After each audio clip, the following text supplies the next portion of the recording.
hey, yo, hey, yo, hey, yo, hey, yo, hey, yo. Welcome to the H-Rock broadcast here on August 22nd, 2025. 8 months into the year. Jeez Louise. Nearly 9 months into the year. Hey, look, it's the guy I didn't think my 48 months. Is that the kind of attitude that you want to bring to the opening of the stream? I'm just asking. I'm just asking. Hey, the who's who of gaming. Thank you for thank you for the tier 3 gifty to Sunbear. Do you know Sunbear, or did you just want to give them a tier 3?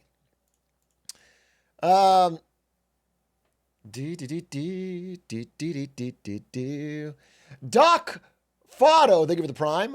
Philip, my butt. You got me with that. 3 months. I have a nice applesauce here that I'm going to eat. So tasty. I don't know why. This is probably a sign of putting me in a nursing home. I've been loving applesauce lately. I'll say it. I'll fucking say it. I've been loving it. It's like a great little snack. Like, I got it one time on a whim, and now every time I go to the grocery store, I get another applesauce. Because where's the prunes at? All right, there's no need for this kind of joke. You know what I'm saying? Some of you, I'm sure who you're really hurting is the guy in chat that also loves applesauce but is afraid to speak up. There's somebody in chat right now who actually knows applesauce is a great snack but doesn't want to speak up because of your...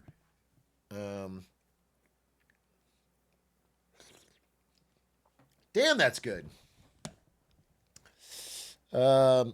First they came for the applesauce. Yeah, exactly. Exactly. I'm not afraid. I love applesauce and I'm proud. It was all a sting, chat. I don't even like applesauce. It was a bait so we could catch Mimgy in the act. Wow, old? So old. What the hell, Mimgy? Wow, you're so freaking old. You like applesauce? Yuck. No, I'm kidding. I do love it. It's so good. It's so good. What up, everybody? How you doing? How are you doing on this fine Friday? H-Rock Friday, we call it. H-Rock August, H-Rock Friday. It's a double whammy. Real talk, real drizzle. I haven't eaten applesauce since I was a kid. Is it actually an apple-based snack, or is it 20 grams of sugar pretending to be fruit? Well, this is unsweetened, but it does have a lot of sugar because apples have a lot of sugar. There's no added sugar, but apples have a lot of sugar. So it is what you're saying. I guess it's both. I guess it's both.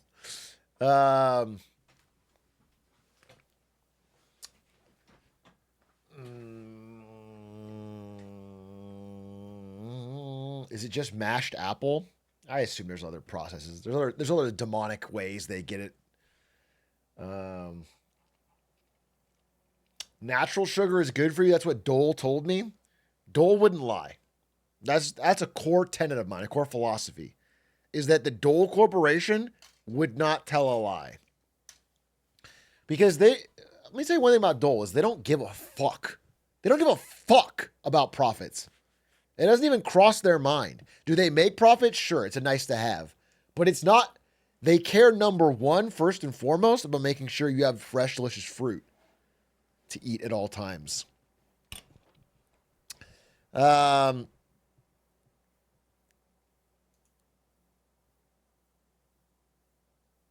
mean, I eat a fruit smoothie for breakfast every day, so I'm not going to judge applesauce if it's just sugar from the apple.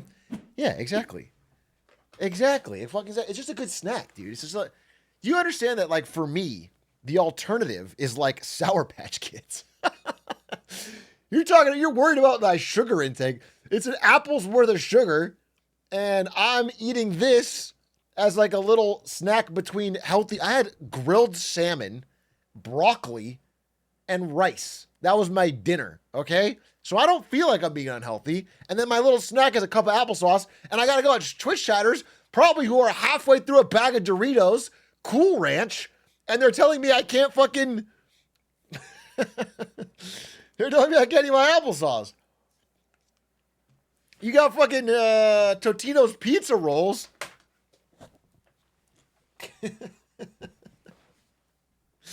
2 bags, actually.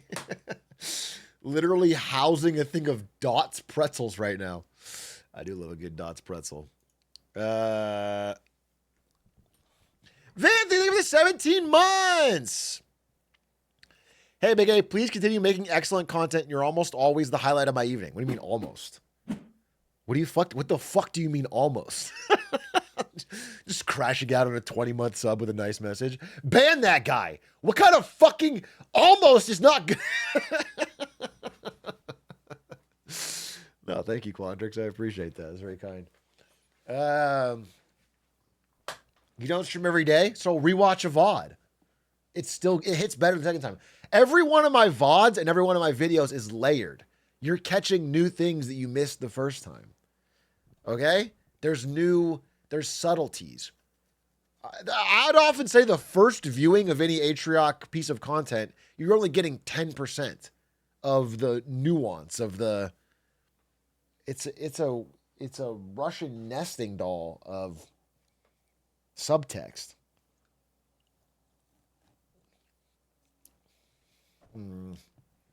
Read his reply. What did he say? I lost his message. What was his reply?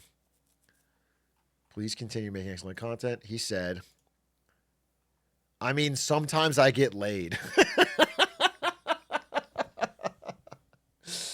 That's your life. 80% of nights, 85% of nights, it's watch Atrioc Big A VOD.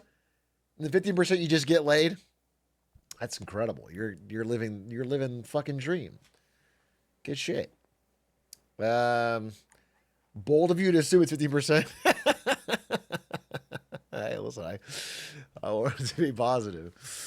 Has there ever been a night where you got laid, but the stream was still better? You ever gotten laid and then watched a fucking crackling Big A clip? And then been like, well, you know what? That was really the highlight of the night.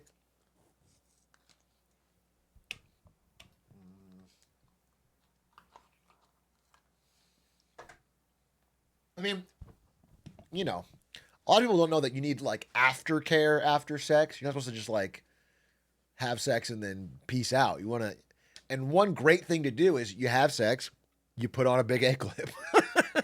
You will sit in bed and watch it together. Okay. It's actually really good. It's actually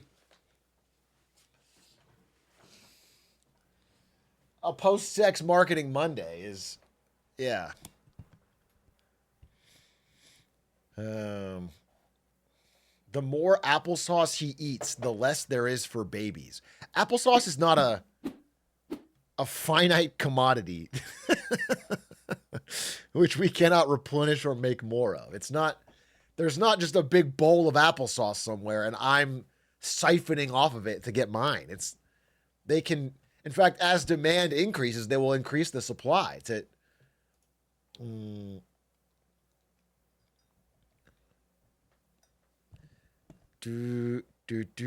out here bulking on baby formula. That doesn't make much sense. Take the applesauce away from Big A. The kids need it. Take it away from the kids. Big A needs it. What are the kids doing? I'm gonna give an update on Jerome Powell today. What the fuck is a 2-year-old gonna do? Cry?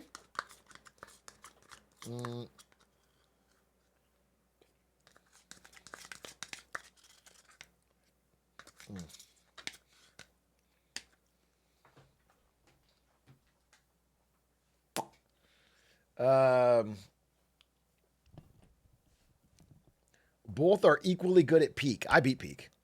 You just can't. Your words are bouncing off of me. Paching, pew. I beat peak. I hit the peak. So, if anything, might want to throw it Ludwig's way, because he did not. He did not. I didn't even die the whole run. It was God tier. It was literally it was that easy. Cha-ching, cha-ching. Did you see the prediction market AI? I don't know, but if you spam the question 5 more times, maybe I'll answer you. He got top 50 worldwide. Bro, he did the fucking cheese. That's not a real win. You have to get the peak.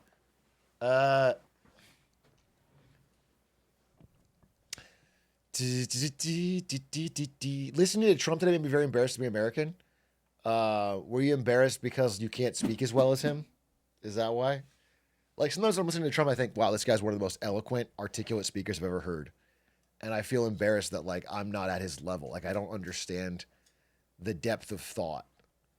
And like how could I ever make it to the presidency if I can't speak like this modern day Shakespeare? Um mm,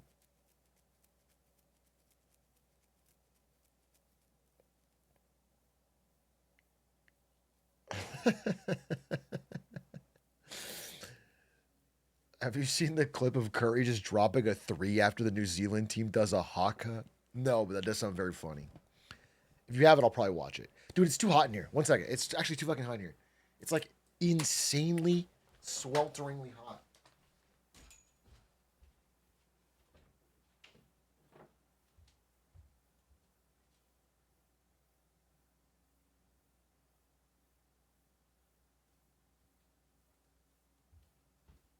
Oh!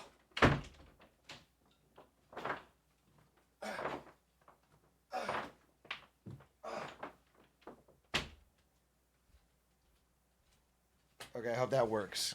I hope that I might have to go freezer shirt. I might have to literally freezer shirt it. I I literally might. It's so goddamn hot. Um, are you hand cranking the door? No. You take the. This works on cars, by the way. I learned this in the sweltering heat of Arizona. If you have a hot car, you open the door and you slam it shut, and it rushes the hot air out.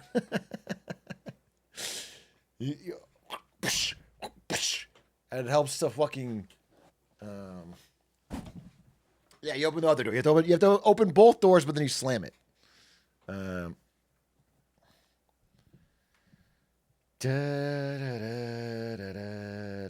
No, you can't just open the window. It doesn't. That's not fast enough. You can go windows down and drive fast. That's correct. Um, I'm watching The Gilded Age on HBO. Is it an accurate representation of your childhood? No, I was born way before that. So The Gilded Age is not even close. I barely remember The Gilded Age. I was fucking so high during that. I was so high in The Gilded Age. Honestly, I wasted those years because they were fairly nice. And then we got the crash and the Great Depression, and I was like, damn, I wish I'd enjoyed it more. Um, the Stoned Age, bro, was zooted. Uh, that was him in his 20s. Dude, did you see the new JP Morgan Chase building?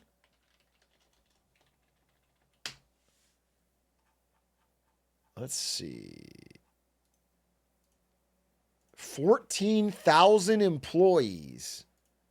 The new super banking bank center for JP Morgan Chase. And it has this is pretty wild. And they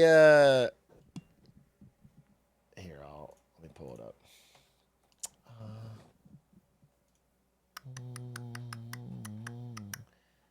They had, Jamie Dimon. Jamie Dimon is the CEO. You guys know what he looks like? Let me pull him up. Jamie Dimon. This guy. He's kind of like a friendlier looking grandpa sometimes. He would definitely kill you for $1, but Jamie Dimon, this guy has been really big on the return to office push. He famously said something like, it was recorded. He was caught on a recording saying, "Don't give me this shit about return to office Fridays." Like, if you're not working all the days of the week. So anyway, they build this new tower.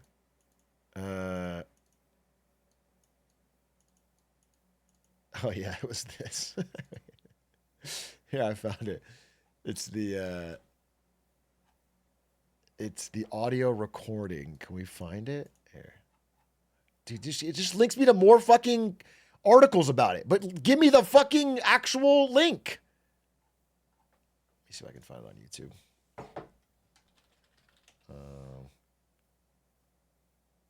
Jamie Dimon, work from home audio.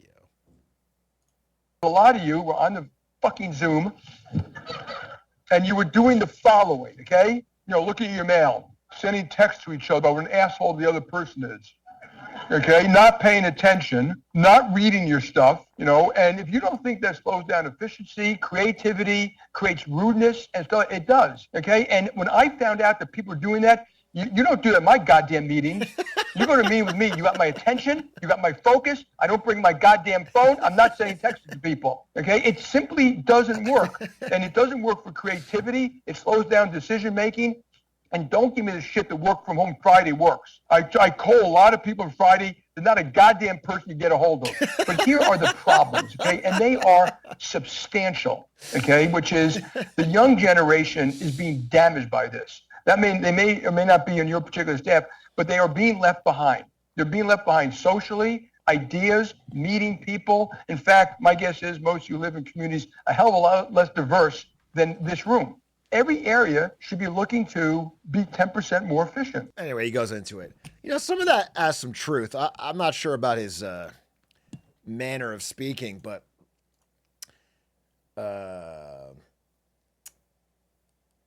specifically the part that I do agree with him on is that if you're going to be in a meeting with somebody, give them your focus and attention and move the meeting along. I'd rather have a CEO like that who's there and focused than a CEO like I had at Twitch where they're on their fucking phone playing Hearthstone.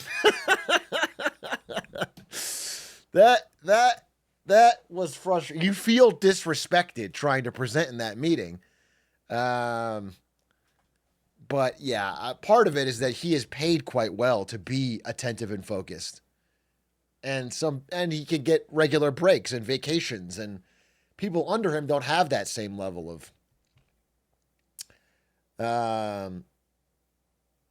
should have been playing League. Yeah, he should have been SBF style. He should have been playing League. So anyway, he's very anti-work from home, okay? He's been clearly a big part of it. And so they're building this new tower, and it's designed around long hours. The office is open 24 hours, 7 days a week, okay? And has, food at, 3 a.m. And, has... Everything is around 24 hours. So they're really trying to just get, people at their office 100 hours a week, Which is, the perks look nice as I'm reading through it. It's got sit-down dining, including a pub. But this just reminds me of, my early days at Twitch when the perks were really nice, but they wanted you to live at the office. Which I did. Because I hated my apartment. And I didn't have any food at home. So I would just eat at the office nonstop. And a 6-figure salary? Well, to be clear, if it's JP Morgan Chase at this tower, you probably are getting a 6-figure salary. But still, the hours are crazy. Put a Chili's inside an Amazon warehouse and I'm living there. That's Jeff Bezos' next dream. Bunk beds and a Chili's. And you just never leave. You're on site at the warehouse your whole life. You work, live, and die there. But with daily Chili's, you can't beat that. When you're here, you're family. Why didn't he just say, we got to lock in? And I think everyone would have understood. That's because he's a boomer. Zoomer CEOs of the future will have much shorter speeches. They won't talk about efficiency and creativity and paying attention to meetings. They'll just say, listen, facts for facts, we got to lock in. And everyone will fucking get it. And they'll sit up and they'll walk in.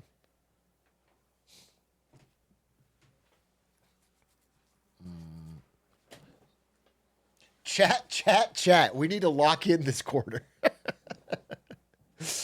Yeah, exactly. Fucking exactly. Um,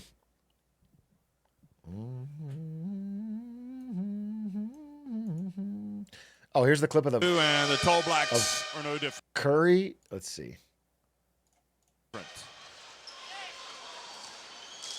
Okay. New Zealand team doing the haka.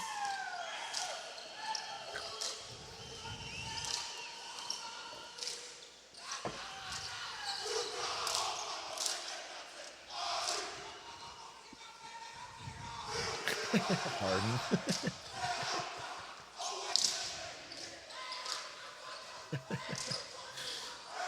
I think this is a lot more intimidating when your team's really good. I think it's much less intimidating when they're clapping for it.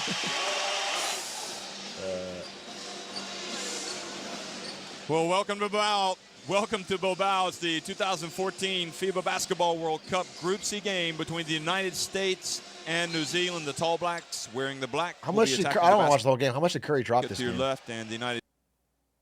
What was the final score? Yeah, okay. Yeah, 95-68.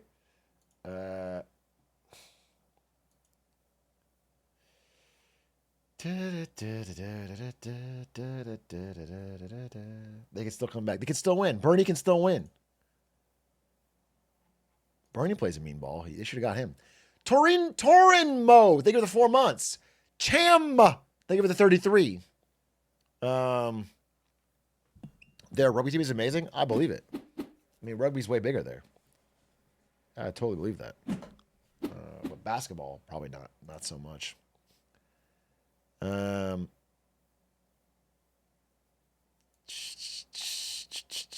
Silk Song soon. So I know, me too. We're less than 2 weeks. We're less than 2 weeks until Silk Song. I am very fucking excited.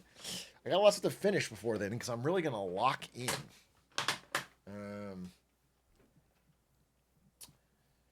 Are you gonna do a P5 run?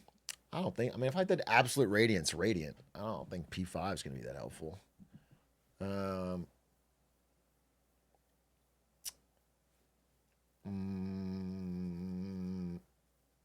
If you were still at a corporate job, how many days would you ask off? Oh, that's interesting. How many days would I take off for Silk Song?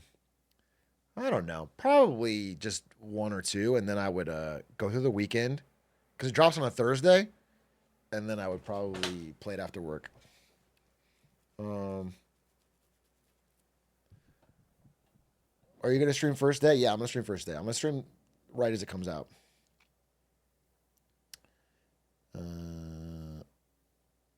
It comes out on Thursday the 4th. Thursday, Friday, Saturday, Sunday. That's all Hollow Knight.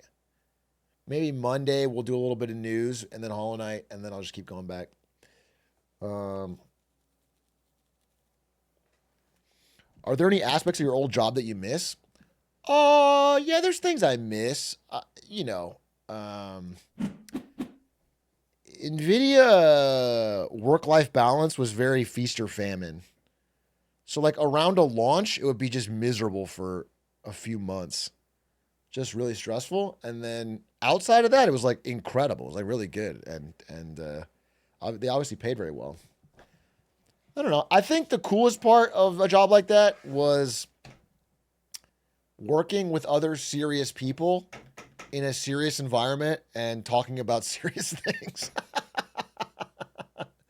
That's the one thing you don't really get from this job is like being able to sit down in a room with someone else also in a button down and just like really hashing something out and then trying to make something work. You don't really get that. It's not worth it. It's like, I like this job better for now, but,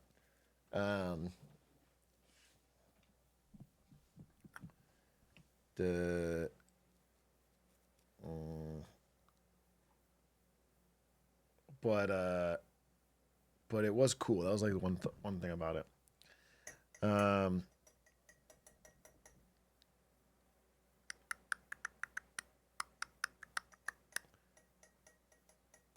The Atriarch is serious. This is where we solve problems no one has.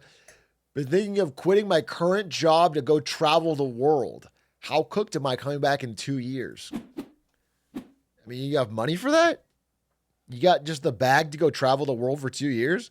I would worry less about being cooked. I wouldn't worry so much about the gap. You can always explain a gap. But I would be worried financially about just taking 2 years off income and then traveling. Let me fix my collar.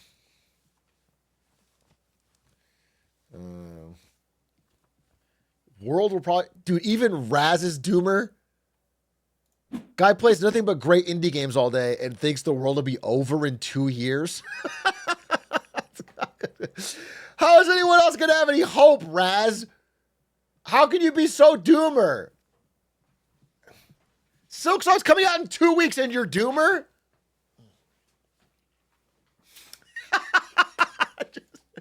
Yeah, if the interviewer ever asks why there's a gap on your resume, just say, why is there a gap in their teeth?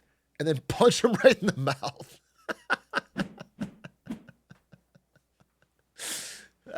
That's facts. I mean, that just works. It establishes dominance. And then ask how many paid days off you get.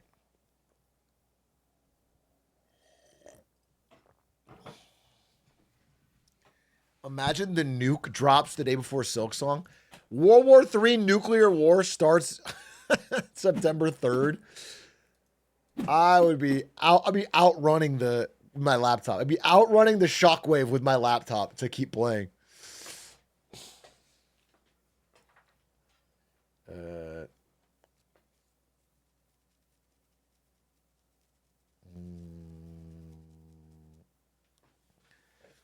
It's the perfect time to strike. Everyone will be too busy playing.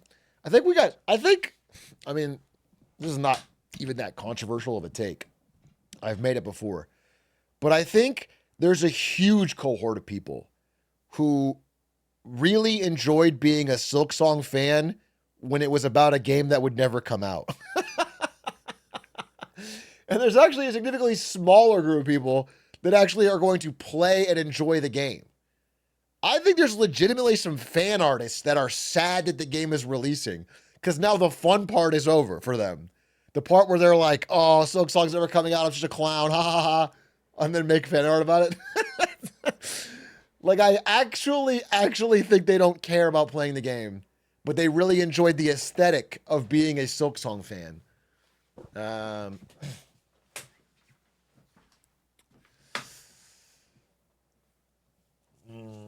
And I don't think, I think the game will do well, obviously, just because I think Hollow Knight.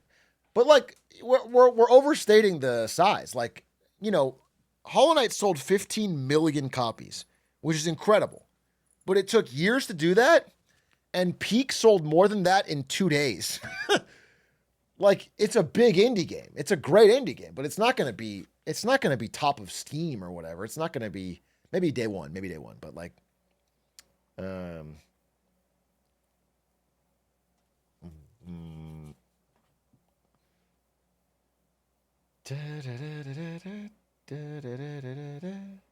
Game of the year, though?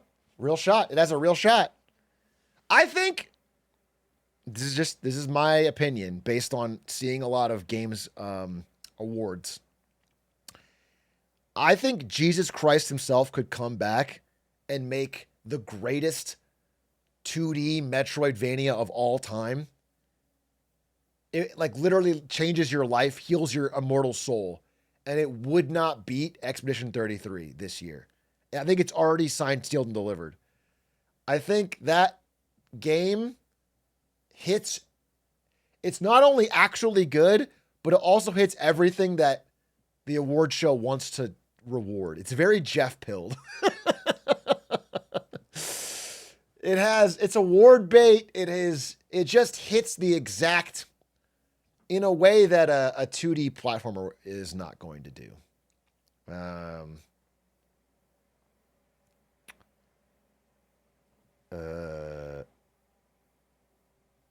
It doesn't have Kojima. I mean, that's true. If Kojima made one, that could still win it for Jeff. But I would place the odds-on bet that Expedition 33 is the game of the year, Game Awards, no doubt.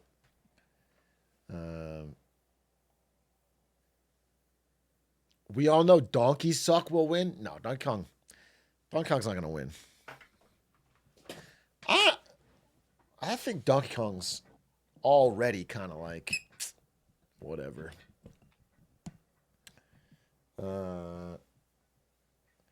Silk Song Faithful, but Silk Song, I mean, don't rule it out. It could win some awards too. I think it's going to be very good. I legitimately, I think Silk Song's going to be very, very good. The whole thing about the interview too, they didn't even have troubles. They were in development heaven. They were loving it. They were having a good time for 7 years. How is that game not going to be? Not going to be, especially this, for me. Just think about it for me. If I really liked Hollow Knight, I think I'm going to get exactly what I want. I think the problem is going to be people that don't like Hollow Knight thinking Silk Song is going to save them. I think if you didn't like Hollow Knight, Silk Song's not going to magically fill a hole in your soul and be the game that you needed to make your life happy. But if you did like Hollow Knight, I think Silk Song's going to be incredible. I think it's going to be a really good game.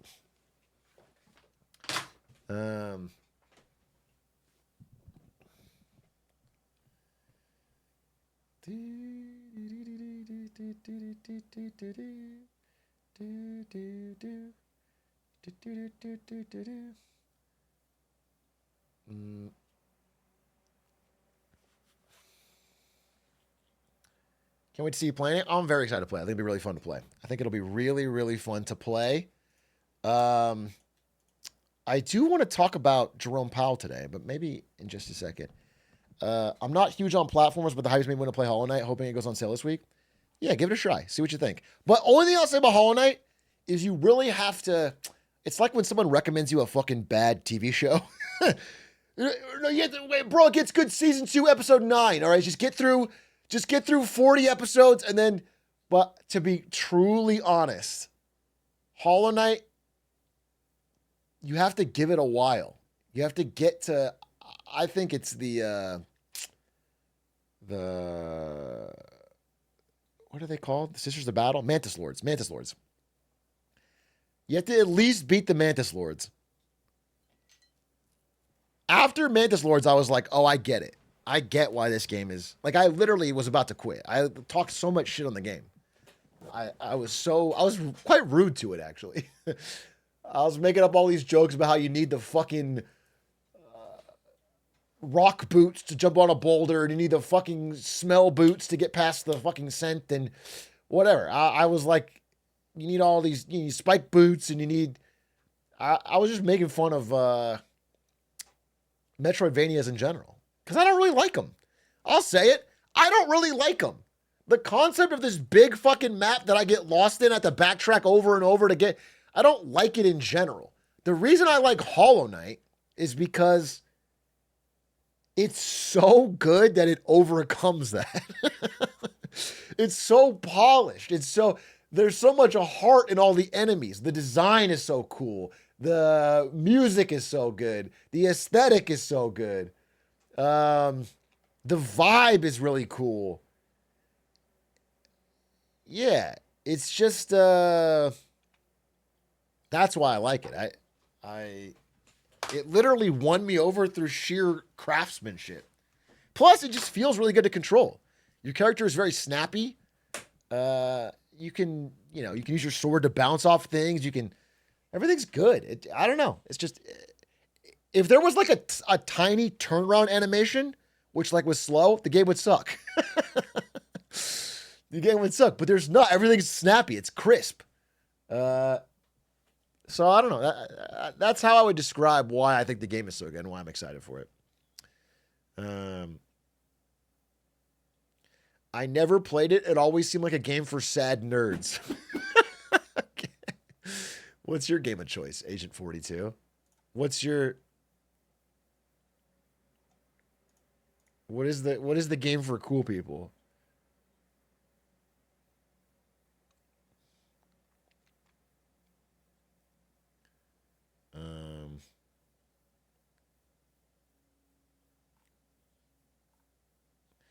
Did you like Metroid Dread on the Switch? Not really. I don't think Metroid Dread's a perfect example of a game I thought was like all right. It's better than the average game, but it was like all right. And Hollow Knight I thought was way better. I thought it was way better. What up, Isto?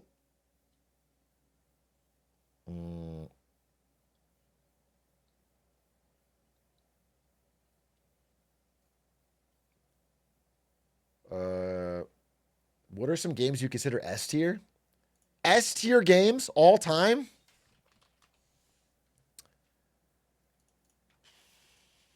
S tier games. Get to Work is number one. Get to Work. G2W. That's the best game ever made. No, S tier games. Mario 64 is an S tier perfect game. Outer Wilds. Outer Wilds.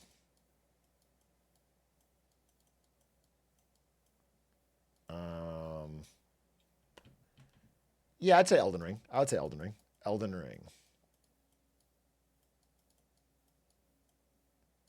I'd say Elden Ring. Sekiro. Actually, I literally would say these are all S tier, and Sekiro might be S plus. I think Sekiro is perhaps a perfect game. I might even say that. Now, obviously, nothing's perfect, but I mean in terms of what a human team can achieve. I feel like Sekiro has I have no notes. Like, everything I would quibble with is like, I can see why they did it their way. I actually think Sekiro is like a perfect game. Same thing I'd say about Ocarina of Time, by the way, but only, I feel like Ocarina of Time is now so old that it only partially holds up. So much of Ocarina of Time has been stolen, but like Ocarina of Time compared to the world of 1996 is a perfect game, is an S plus tier game. It is the best game they could have made in 1996. I think that is a perfect game. That's not nostalgia. No, I'm literally comparing it to the games of its time, so it's not nostalgia. If you really, it's hard to explain. Like, when the year Ocarina of Time came out, there was so much to do in that game, and it's all so beautiful. It's all so good. There's so much content. All these dungeons have these beautiful, crazy bosses, and it was the Elden Ring of its time. Yeah, it really was. It has that fuck-ass owl. Yeah, it also has Navi annoying as shit, but those are pretty minor quibbles.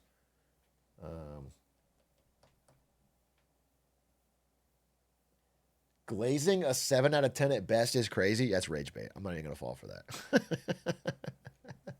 Hey, listen. That's rage bait. No, I think this is already a really good list. I'm missing a lot of great games, but for me, what else? What is a truly S tier, S plus tier game?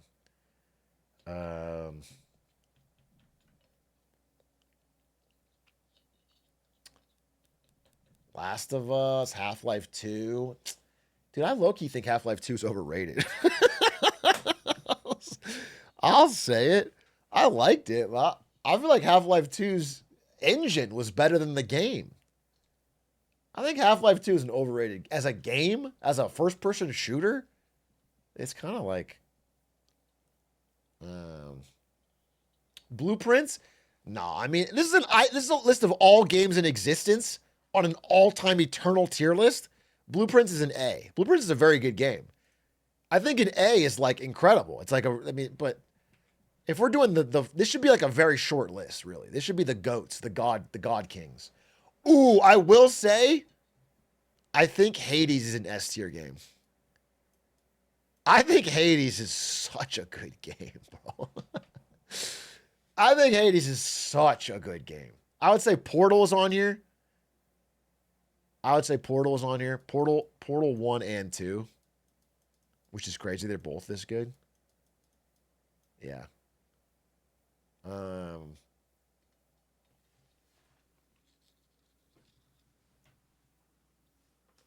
Slay the Spire is probably on here. Yeah, I mean, this list actually could go on for a while. Slay the Spire, STS. StarCraft 2.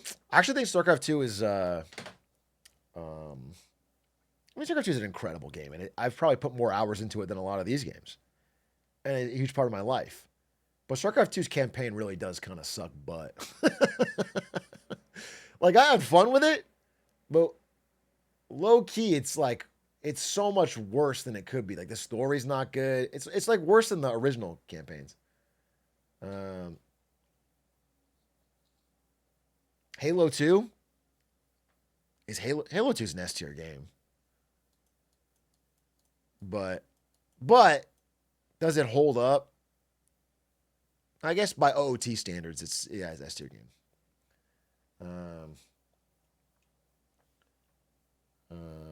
This is like, I'm putting asterisks here. This is like for their time.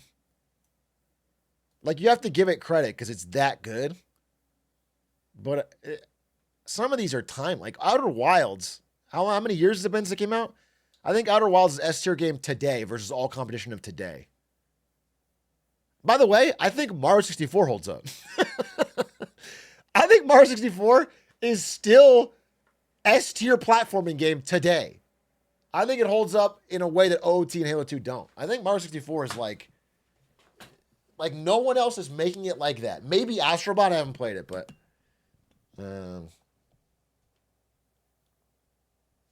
so us Zoomers will love it. You might get turned off by the graphics. They're bad. They're actually crisp as fuck, but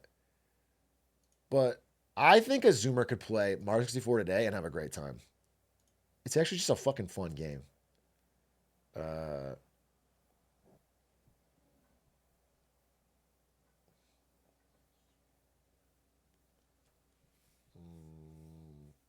Pokemon Emerald? There's no Pokemon game in S tier or S plus tier of all games. That's crazy. I love Pokemon. Don't get me wrong. I grew up with all these. Pokemon is on S tier, S plus tier, all-time game. That's crazy. That's crazy. I'm not a hater. That's not even a hater. That's not... I think the best Pokemon game of all time would be a B on the all-time list. Like, it's not... As a game? No way. No fucking way. As like a franchise? As a thing that my young brain could get addicted to and want to catch them all?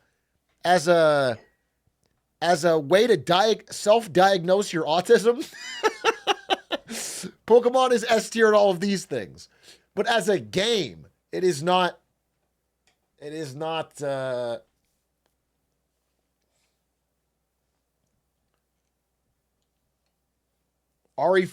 Ooh, RE4. Yeah, that's an S tier game. RE4. There's no doubt. That's an S tier game. Maybe with an asterisk, but...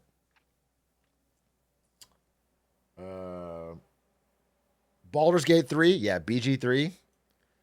Technically, BG3 could be S+. I didn't beat it, so I'm only giving it S. But, like, if I dove in 100 more hours...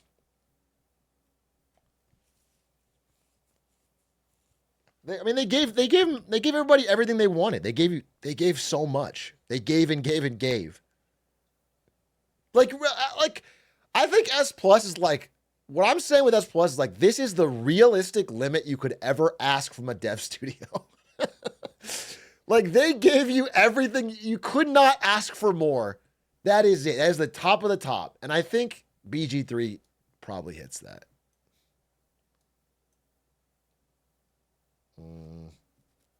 Hitman? Is Hitman an S tier game? For me it is. I'll put it on here. Hitman, but only if you get, I don't know. It's the monetization scheme of it is kind of my problem. If I told someone to buy Hitman, they have to buy like 3 different fucking things plus like If you just have it all at once, or if you're a streamer and it's a business expense, then I think it's an S tier game. But Hitman 3 on its own is not an S tier game, and you have to buy that, so I don't know. I maybe I don't put it in there.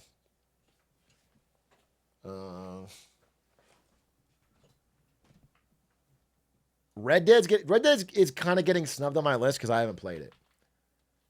I can't quite give it a rating. I don't know.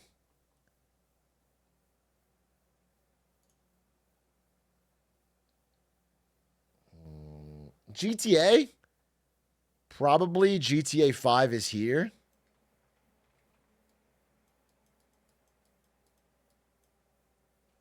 Maybe San Andreas is on here too. And then the other GTAs are here. I would say like GTA 3 and 4. And I would say 5 and San Andreas are probably here.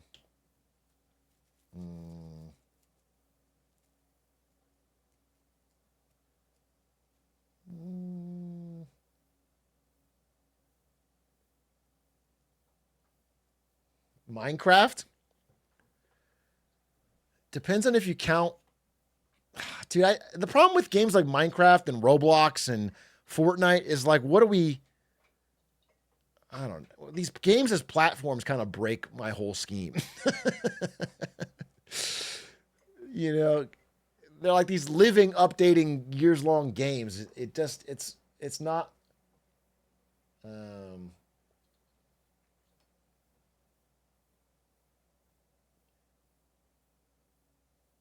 Minecraft is a base game? You think Minecraft is a base game with nothing else by yourself? Maybe.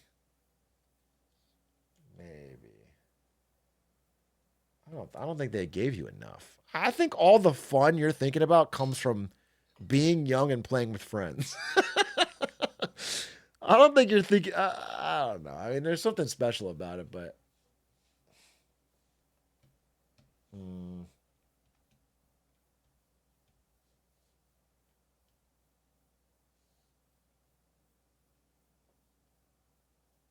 Where's Black Ops 3 Zombies?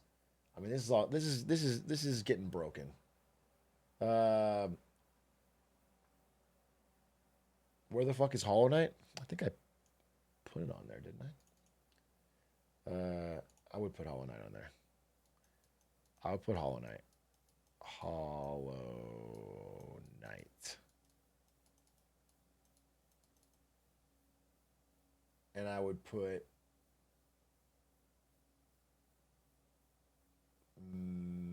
I'll probably put Melee on here too.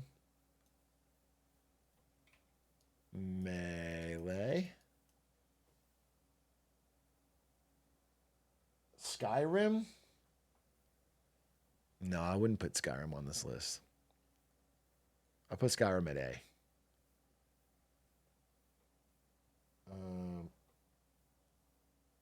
Fallout New Vegas? New Vegas is probably S tier. Yeah, New Vegas. New Vegas is really fun.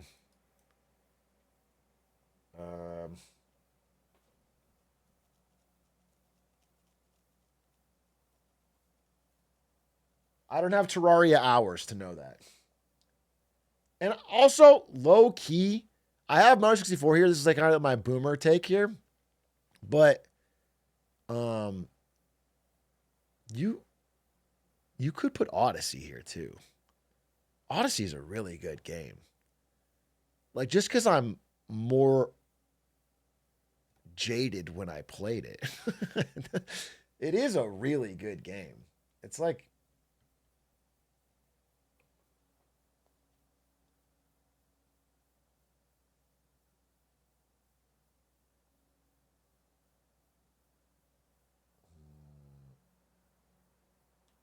I don't think Galaxy clears Odyssey. I disagree, man.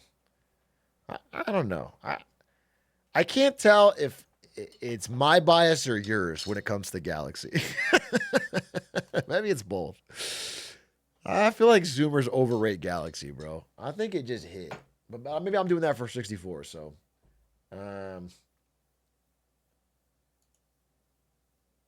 I certainly don't think.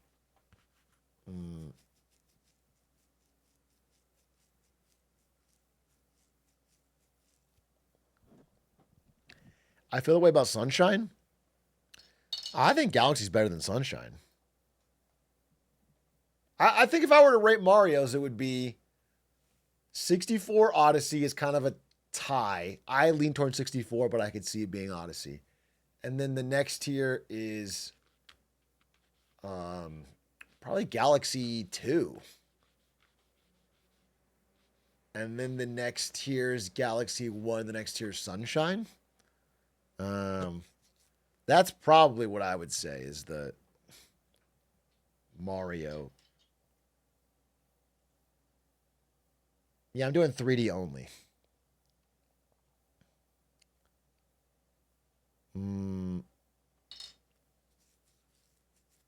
Sunshine haters haven't seen the ocean. I think Sunshine haters are tired of seeing the ocean in every level. I think that's the problem. The biggest problem with Sunshine is how repetitive the levels are. You want like an ice level. You want like a volcano. You want like a desert. You want like a... That's the beauty of 64. All these different, wildly different levels. It's really fun. There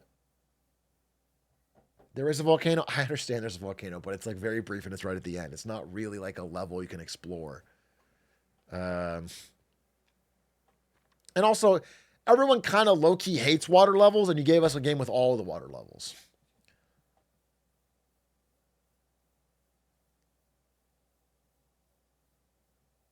What about Crypto Zoo? Oh, I forgot about Crypto Zoo. Wait. It's got to be... Actually, get rid of these. It's Crypto Zoo. What you guys don't understand is, like, not only is it a really fun game, but you can also make money.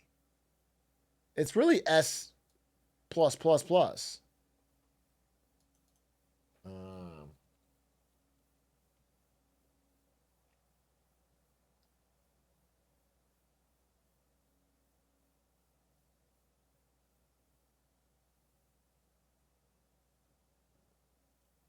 It's the world's first quintuple A game. Yeah. Dude, Logan Paul's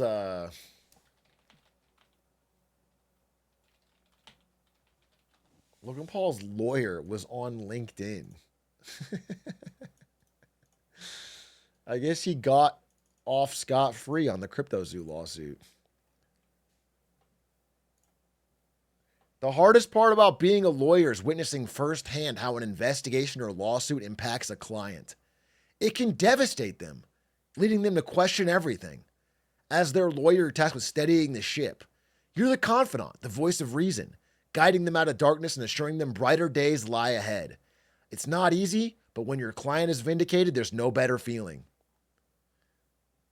Telling Logan Paul 30 minutes after his fairy tale wedding that a magistrate judge recommended a complete dismissal of a class action lawsuit we'd been fighting for over a year was an unforgettable moment. The order came down as he was walking down the aisle. It felt like it was meant to be. This is about Crypto Zoo lawsuit. He LinkedIn posted about Logan Paul's wedding, and I guess as he was walking down the aisle, told him the Crypto Zoo lawsuit got dropped. This is crazy. This is crazy. It really is a powerful story. Makes you think, huh? One of the most LinkedIn posts I've ever seen, yeah.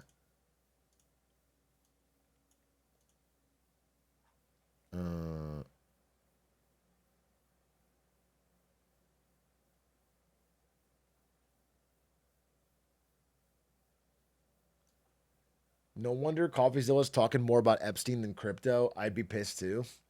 Yeah, I can see why he doesn't talk about crypto, because the idea of any crypto getting persecuted is dead. Everyone gets off scot-free. It's like no point. Maybe Epstein, you can finally get something to happen.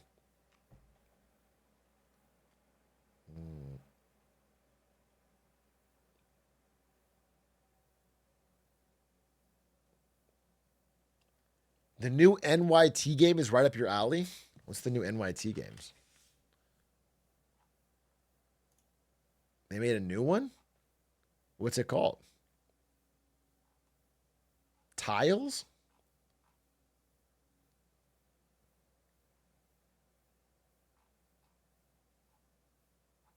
Tiles? Pips? What's it called? Pips? Place every domino in the right spot.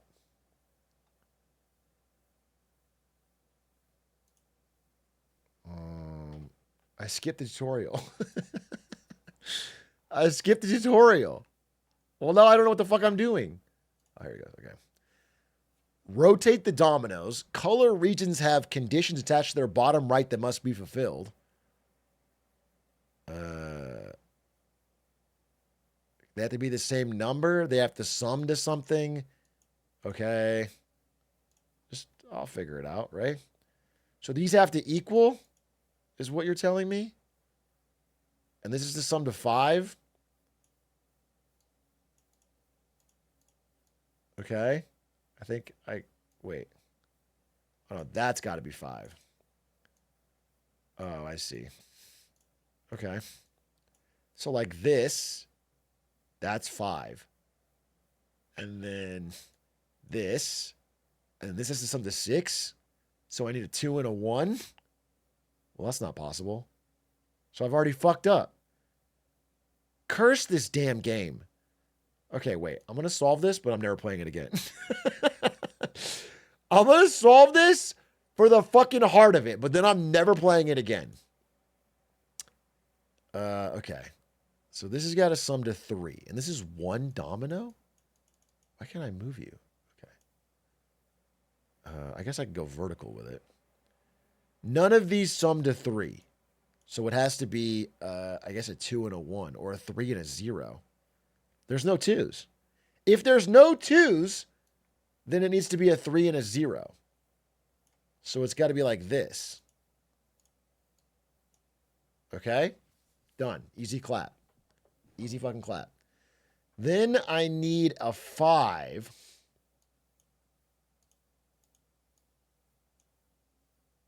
And a 6. Hold up. I'm cooking. These are equal. These all need to be equal? Oh, I get it. I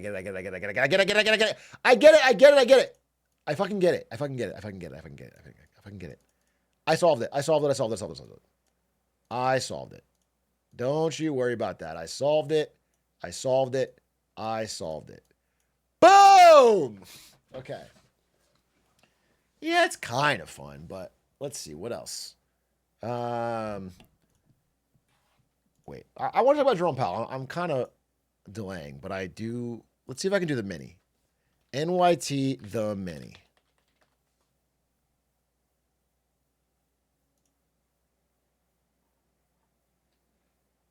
Ready to start solving? Yeah.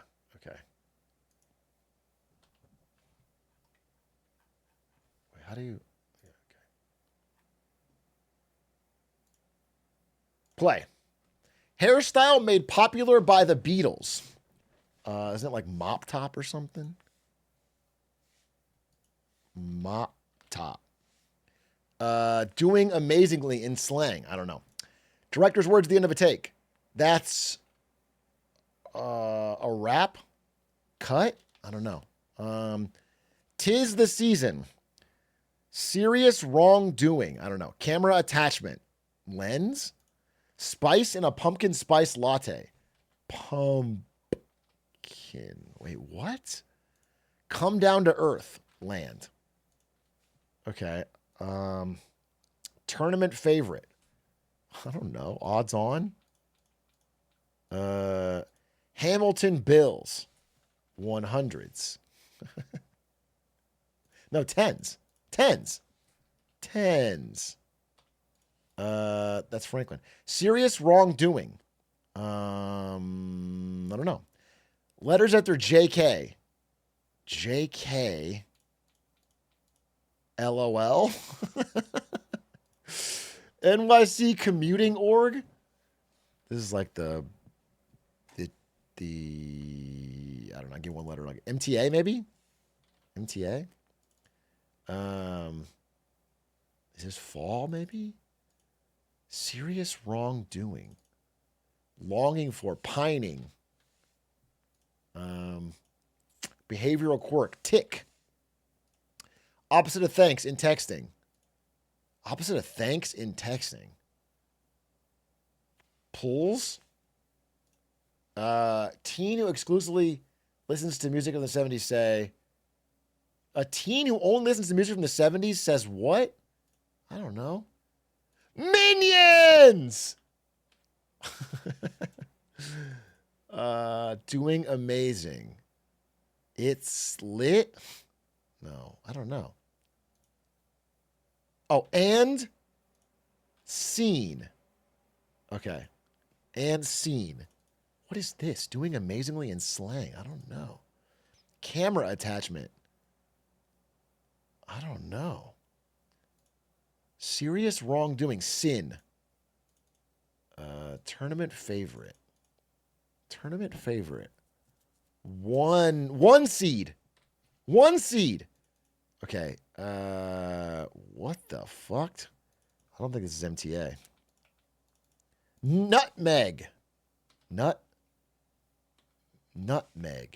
Nutmeg. So this is not LOL. JK OMG? JK what? JK Rowling? What the fuck? Dude, okay. Doing amazingly, Linux. In Linux. No, I don't know. Camera attachment. This has got to be lens. But I don't know what the front is. 13 down. I don't know. Kind of getting stuck here.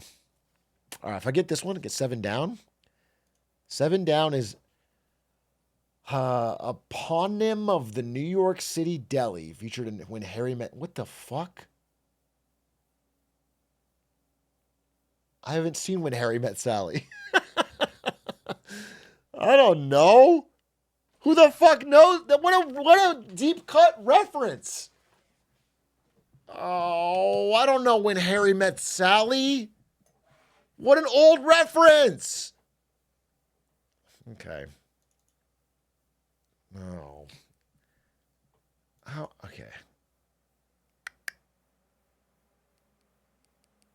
What can I get? Come down to earth could be land. Let's just say land. And what if this was soul?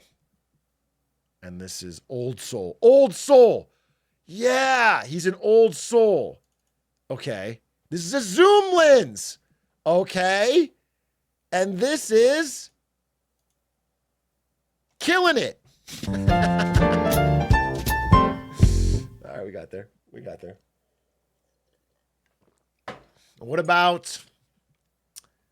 about spelling bee? I used to like this one.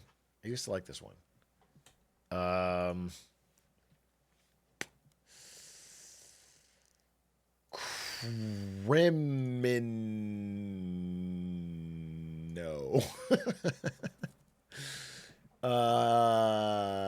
Incrimino.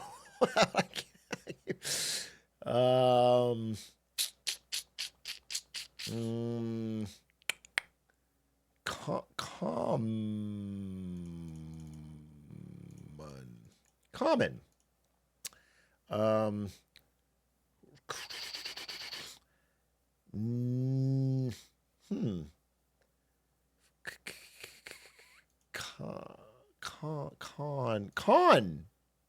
Conrad. I don't know. I'm not seeing anything. What the hell?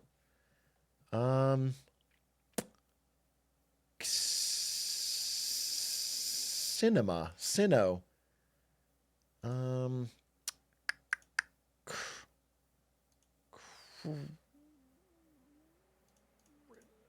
Maybe I need to not look at C starter. I'm looking at C starters, but I shouldn't. Mochaccino. MOC. I don't think of that. NOC. No. ICO. ICO. That's a game. Icon.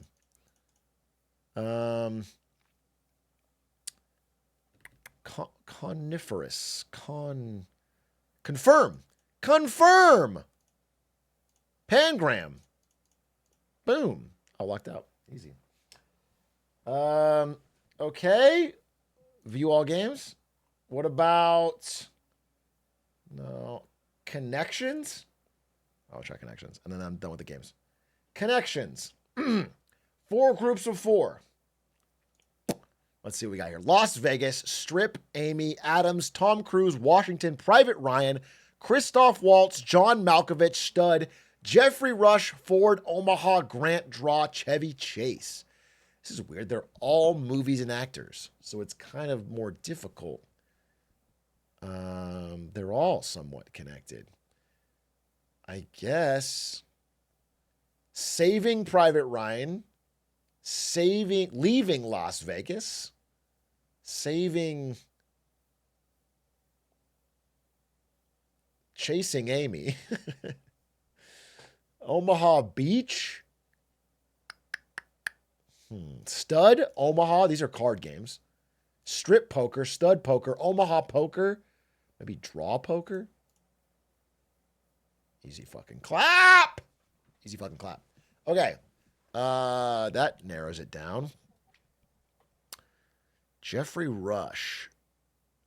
He's a pirate. You have heard of me. Well, that's not Jeffrey Rush. That's that's the other one. Tom Cruise. I mean, these are the actual actors. Other than Chevy Chase, though. All right, well, there's presidents. Washington, Grant, Adams, Ford. Yep. Leaving Las Vegas, Saving Private Ryan, Chasing Amy, and Being John Malkovich. Easy fucking clap. That's a perfect. Okay. Bang, bang, bong.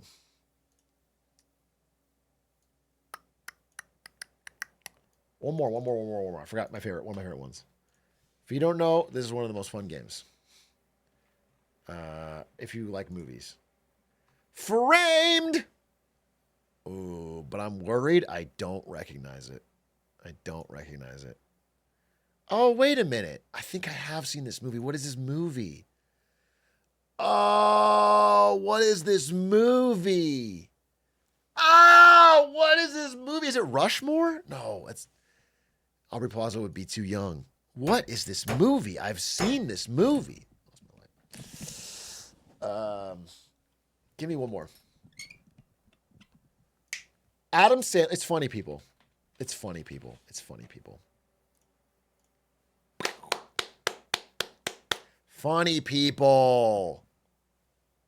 All right. It's funny people. What about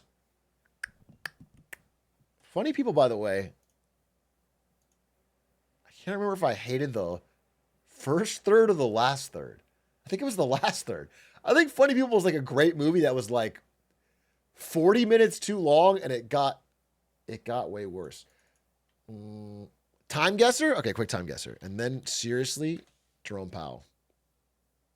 What's Scrandal?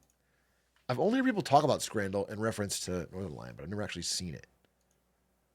Scrandal is the thrilling daily game of food comparison.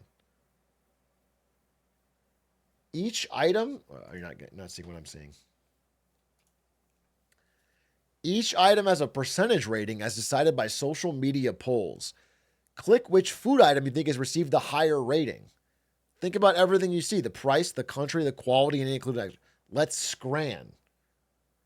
What do I think is better? This pulled pork sandwich for €3 or this fried banana for €1? The pulled pork sandwich. Yeah, easy. Easy. Okay. The cheesy bacon fries for €3. Or these are £3 actually. Or the rice, beans, pork, eggs, and crackling for £4.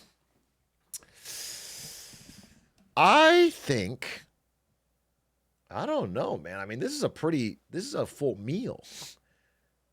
This is fine, but this could easily be not so good. I'd say this is a pretty decent price for a sporting event, but I think it's this.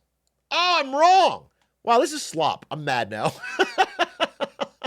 I'm mad. Okay, we got to clutch up. All right. Dude, that was not that good to be weighted at 90%. That was... Okay. A cannoli? Or this ice cream looks fucking great. I mean, you do get 4 cannolis for $160. I don't fucking know, bro. I would pick the ice cream. God damn it! I hate Scrandle. What the fuck? Of course, the ice cream looks so good. Okay, it's a hot dog. I'm not picking the hot dog. I'm just not picking the hot dog. I would never pick the hot dog. And by the way, even if I liked hot dogs, which I don't, this hot dog looks like a fucking soup. This is disgusting. There's way too much stuff on this hot dog. You can't even see the dog. It's absurd. Why is there corn, peas, mustard, mayo, ketchup, parsley, and chives? Just put a little mustard on there. That looks messy and shitty. This mozzarella pizza looks tasty. Yes. Yes. Okay, we're back. We're scranning. Okay. Condensed milk, yogurt, ice cream, or fried chicken on a stick. If there's one thing I know about humanity, it's that we fucking love fried chicken on a stick. You can't beat fried chicken on a stick. It's always satisfying. Please. Yes. Yes. Yes. Fried chicken on a stick. That's a universal delicious thing. Okay. Okay. Now we're at cheese, bread, and sausage with a beer, or one of the worst looking pizzas I've ever seen. If this pizza somehow won, I would lose my mind. That looks terrible. Terrible. This fills you up and you got a beer. Okay, easy. Okay. Easy. A cohina, chicken croquette, or pork, beans, rice, egg, and collard greens for less than double. £3. This has got to be this. This dude's just happy he's got a beer with him. This doesn't even look that good. Yeah, easy. Okay, good. Good. Wait, we're clutching up. Okay. The world's most soupy hot dog again, and rice, beans, pork loin, fried egg, collard greens. This looks great. Yes, thank you. Oh, it was very close. That was very fucking close. Okay. A churro with caramel. Ooh, okay, this is a tough one. This is a tough one because it's two different worlds. It's savory and it's dessert. The truth is, I got a soft spot for churros, okay? Lock me up. Throw away the key. I love a churro, dude. A churro is the perfect sporting event dessert. It's very fucking tasty. I love a good churro. But this also looks good. Like, you're going to feel better after you eat this. It's going to really fill you up. I don't know. I think I go churro and I lose my points and I don't care. I love churros. Yes! Yes! Yes, dude. Okay, wait, this game rules. Finally, you get rewarded for speaking your heart. Okay. Churro for churro. Okay. Chicken hearts on a stick or topiary with a beer. I've been picking everything that has a beer and been right. Chicken hearts on a stick doesn't seem nearly as good as chicken on a stick. And I'm right. It's not even close. Okay. Hey, 80%. That's passing. Okay, that's not bad. That's not bad. That's not bad. That's not bad. That's bad. That's not bad. That's a comeback. That's a comeback. That's actually pretty fun. Scrandle, huh? Let's keep that in mind. Let's keep a little scranning in mind for the future. A time guesser?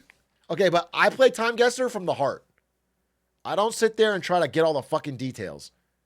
All right, so my score goal is a little lower than it should be. Because I don't want to sit there and I don't want to scan the fucking map. Time Guessr, you just got to fucking take a vibe from it. Okay, vibe, black and white. Camel cigarettes.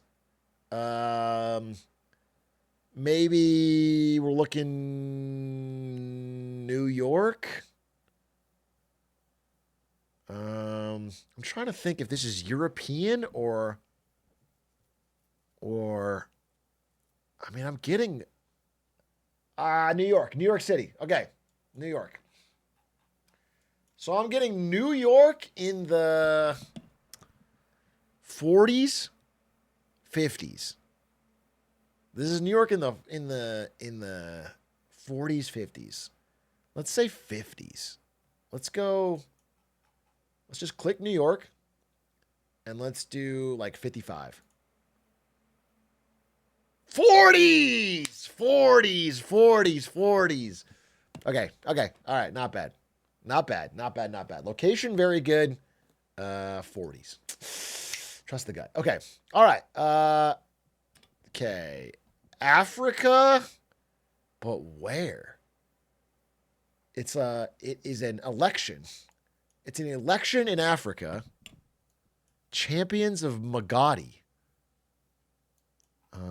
That doesn't tell me enough. Am I seeing? Yeah. I'm trying to look at a shape that matches that. A shape that matches that. A shape that matches that. Maybe Mali? Is it election in Mali? Oh, I wish I could read that. It's some sort of election in some sort of African country. What year as well? Damn, I don't know, bro. I don't know. I don't want to overthink it. I kind of have to go from the gut. I got to go from the gut here. I think I miss. Let's do like. Let's just do here. Let's do here, and I think it's recent. Let's do like 2020. It's 2 years off? Actually, not bad. Actually, not bad. It was Kenya instead of South Sudan, but not... Okay, wow. I thought I was going to be much farther. Okay, that's not bad. Okay, pretty good.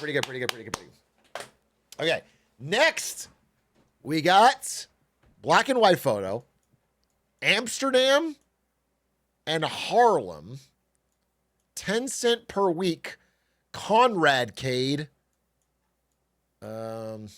Okay, so are we thinking Northern Europe in the 20s? And we just say, fuck it?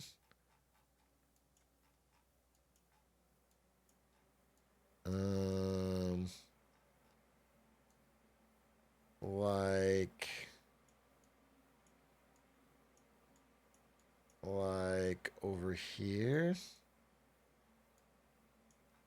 Where's Amsterdam? So like, I don't know, like here. Maybe Utrecht. Utrecht in the 20s. 25. 45. But the location was good. I think I probably could have got that. 20s is... I think I was thrown off by this fucking guy. Yeah, okay. All right. Time Guessr again. What we got here? National Bank of Dubai. That's helpful.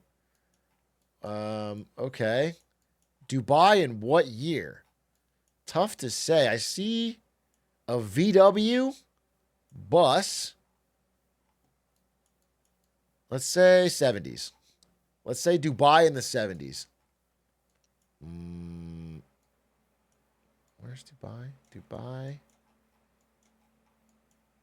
Dubai in 75. Boom! Like fucking instant. Okay, let's go. That's not bad. That's not bad at all. 72. Okay, last one.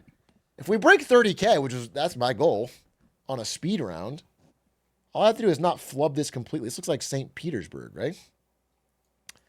St. Petersburg, but let's get the year right. St. Petersburg, Russia in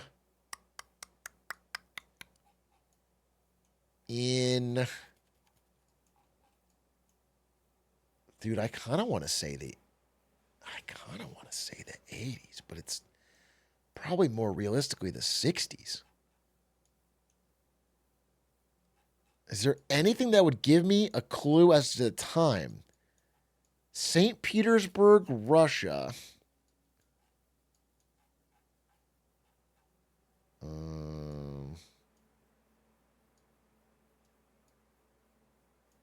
Or is this just Moscow?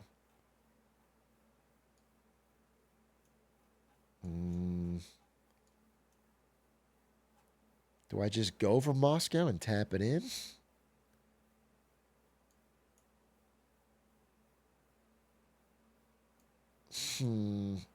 Tick tock, tick tock, tick tock, tick tock, tick tock. Okay.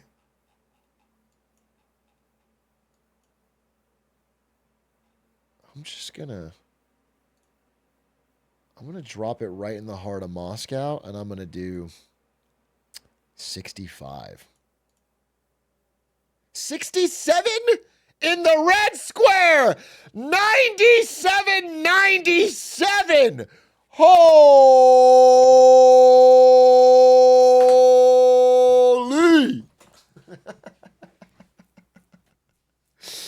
Damn, brother. Okay. I was activated from my days in Russia. Have you heard of Worldle?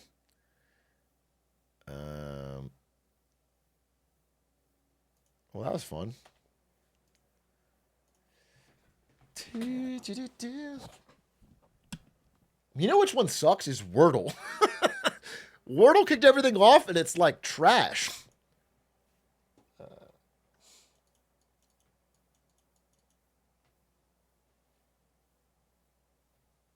Movie to movie, but toggle the women only mode? I can't do it. I can't name a woman. So it wouldn't work.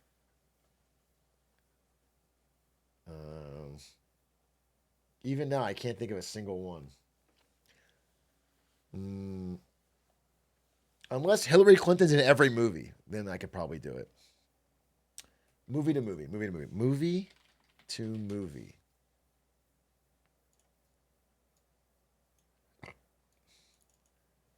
to movie? Oh, I do love Movie Grid. Wait, okay, just a few more, and then I do actually have a short presentation. I've been stalling, but I need to do it. Or Aiden is just going to kill, because he can't make a clip out of this. Expendables 4 to the burial.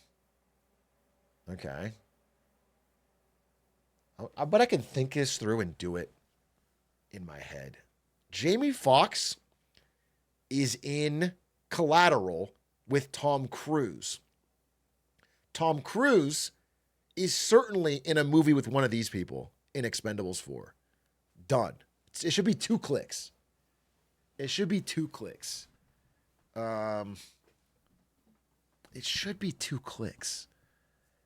Expendables 4 is kind of a weak cast, though. I'm noticing 50 Cent is nearly top billing. Expendables 4 is not Expendables 1. Okay, the cast has fallen off. If Curtis 50 Cent Jackson is top billing, then I don't know. Tommy Lee Jones could also be an easy way to do it. Tommy Lee Jones was in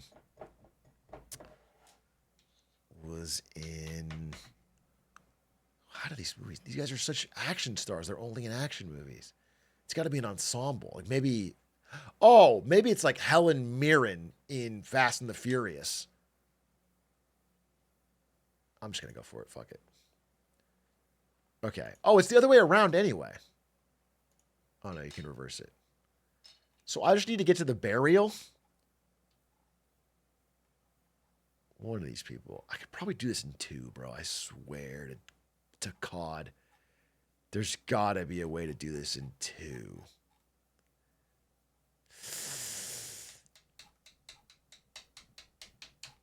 Andy Garcia? Tell me Andy Garcia's not in a movie with Jamie Foxx. Tell me Jason Statham's not in a movie with Jamie Foxx. Wait a minute. Tell me Megan Fox is not in a movie with Jamie Foxx. They're related. I don't know. I don't want to get caught out, but Andy Garcia. How do I get to Jamie Foxx or to... That's Wrath of Man.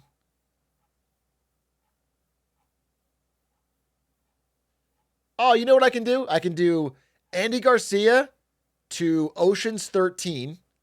Okay? To Brad Pitt, to Interview with a Vampire, to Tom Cruise, to Collateral, to Jamie Foxx, to The Burial. It's a lot of... What's the shortest possible? Jason Statham's in Parker with Billy... I never heard of Billy Slaughter. But that'll get you there. Jason Statham was not in Collateral. Okay. What about Movie Grid? And then I'm done. No, he wasn't. Jason Statham's not in Collateral. Stop saying it. Stop saying it like it's true. It's not true.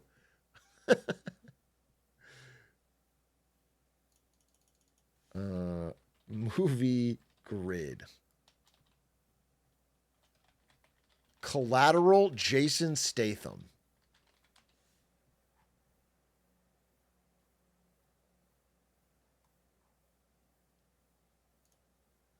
I'm looking at the cast. Starring Tom Cruise, Jamie Foxx, Jada Pinkett Smith, Mark Ruffalo, Peter Berg, Javier Bardem, and Bruce McGill. Where the fuck is... Where's Jason Statham?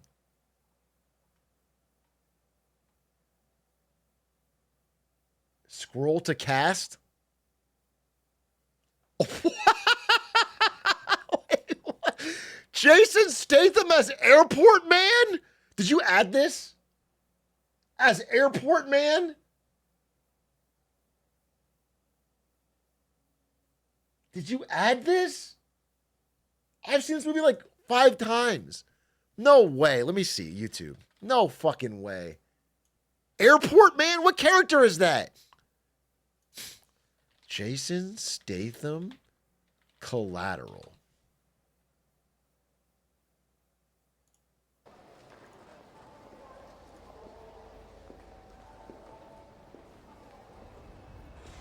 Tom Cruise in the airport. Oh my God. Is that it?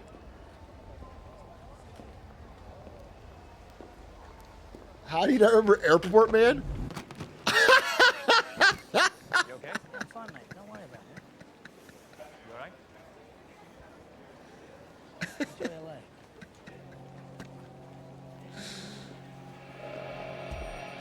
LA. You know what? When I'm wrong, I'm wrong. I did not know. He was Airport Man. He owned that scene. That was a perfect scene. He should have gotten an Oscar for that role, honestly. However, I think they don't count it. Because if I go Jason Statham, does it count Collateral? Oh, it does. Straight up. Yeah, I guess you could do it in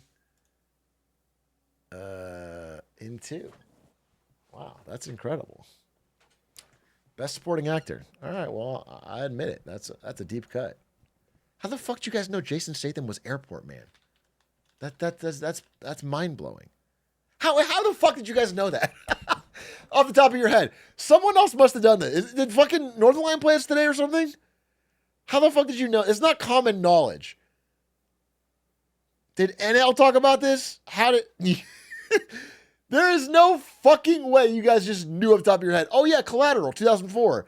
There's a scene, there's a 5-second scene where Jason Statham is airport man. It's his breakout role. No, it's not. No, it's not.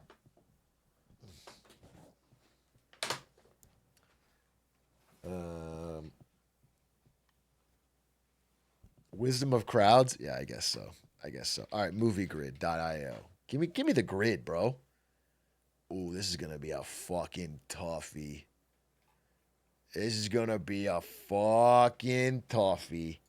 Movie grid. 9 guesses. Joaquin Phoenix, Kristen Stewart, and Don Cheadle.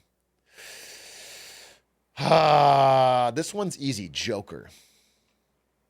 Joaquin Phoenix, Joker. But let's make sure I got everything I need. This could be Gladiator. Okay. Gladiator. Boom. Joker. Boom. 3 or more word title. 3 or more word title for Joaquin Phoenix. I could have done her as well, I guess. Is he in Joker? Yeah, there we go. Easy. I'm sorry, Joaquin Phoenix. You have a storied career, and I used Joker twice. You've done so many good roles, and I've picked Joker and Joker. But that is the ways the cookie crumbles. Don Cheadle. 1 word title. Don Cheadle. 1 word title. Wasn't Don Cheadle in Iron Man 2? They hadn't replaced him with Terrence Howard yet, right? Am I crazy? Wasn't it still Don Cheadle, or was that only Iron Man 1? Do I take that risk? I don't know. Hotel Rwanda. Banger. I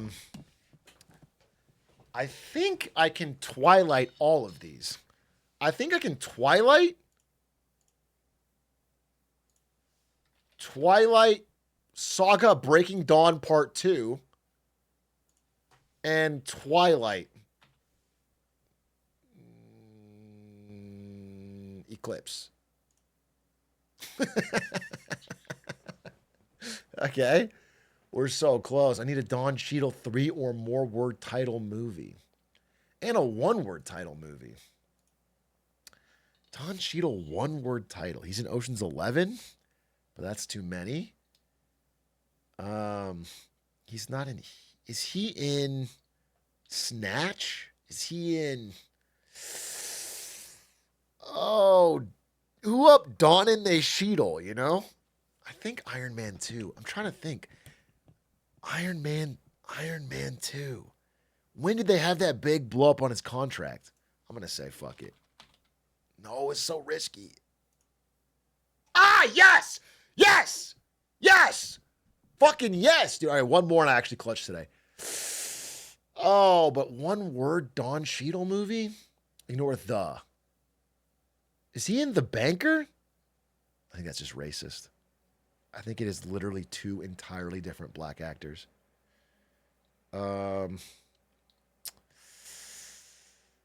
Start listing movies with black actors. Oh, Don Cheadle, what are you in that's only 1 word? Let me look at his face. Let me really think about it. Dude, he looks so... You guys seen the clip of Don Cheadle and Kevin Hart? And Kevin Hart says, "How old are you?" And he's like, "Oh, I'm 65." And Kevin Hart goes, "Damn!"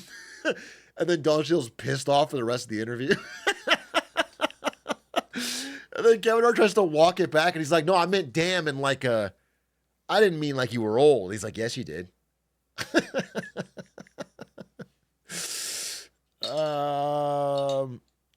I don't know. Don Cheadle.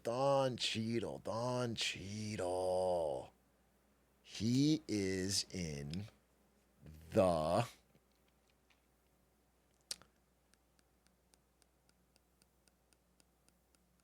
I don't know, bro. I can't think of a movie. I feel like I've seen him in a lot of things, but I can't think of it. I can't. This might be an L. This might be an L. He's the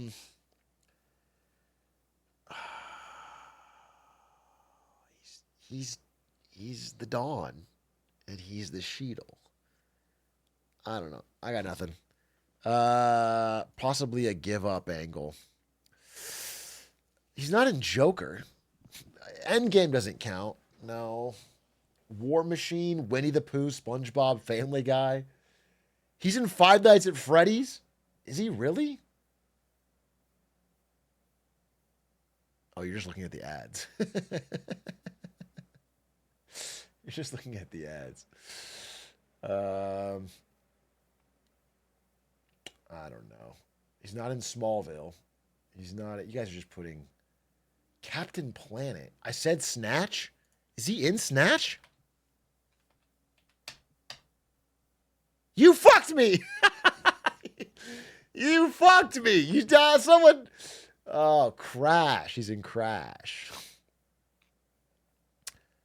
Show results. Volcano. Crash. Oh, he's in fucking Crash. Of course he is.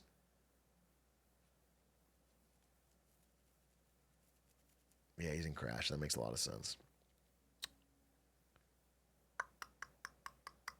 Crash. And Traffic.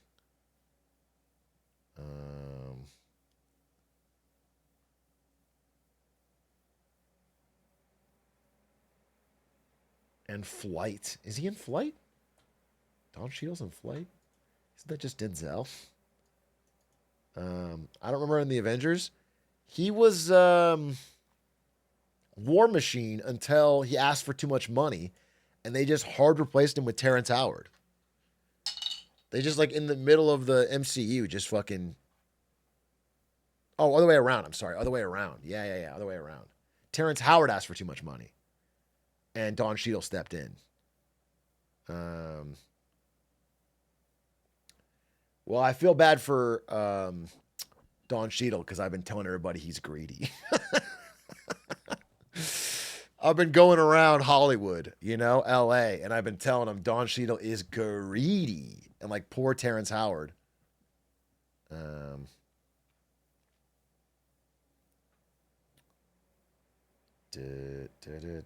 He invented math?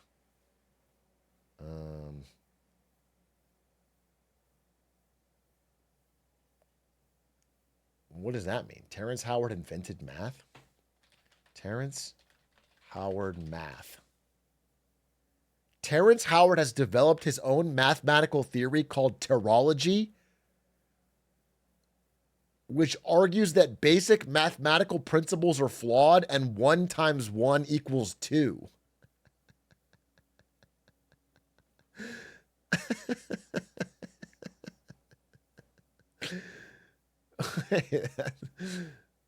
Help me understand how, in your mind, to the average person who hasn't put amount of time that you have put in, credibility after 1 times 1 times 2, 1 times 1 equals 2. How do you come up with that conclusion? Well, if I was wrong, then they wouldn't have made such a big stink about it. But the fact that I was able to show them with their calculator that because they have 1 times 1 equaling 1, right, an action times an action without a reaction, and as a result of it, you get this contradiction with the square root of 2 being cubed having the same value as the square root of 2 times 2, which should say a red flag, a herring right away that there's something wrong with the mathematics, with that being the problem that leads into the distribution of prime numbers, because the number 2, any prime number that you subtract from another prime number, always is going... Dude, this is him in contract negotiations for his salary on Iron Man 2.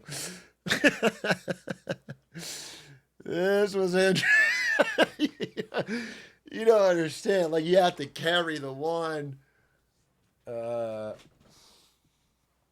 Damn, that's my goat, actually. To end up in a composite number, but except with the case of the number 2. That's the only prime number that you subtract from another prime number and you end up in a prime number. Why? Because the prime number 2 is a composite number. Help me understand how, in your mind... That's the goat. That's the goat right there. Bro's on to everything. Tell him, Terrence. This is what being in Pearl Harbor does to you. Well, is there no more fun movie games? I'm actually really enjoying movie games. There's not even one more movie game. No, I don't want to play Cinetube Nerdle. That's too much. I already did movie to movie. I could do movie pyramid, I guess. I could do movie pyramid. Harry Potter's not a game. I mean, it is a game, I guess, but not a movie game. It is a movie game, but not what I'm talking about. Dude, there's so many fucking ads. Released from 2000 to 2025, Tom Hardy. So 4 Tom Hardy movies in the last 25 years? That should be easy. Venom.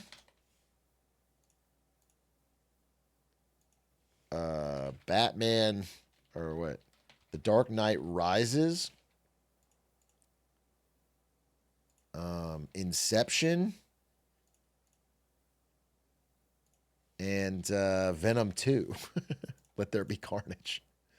Okay, easy. 3 or more word title and Marissa Tomei.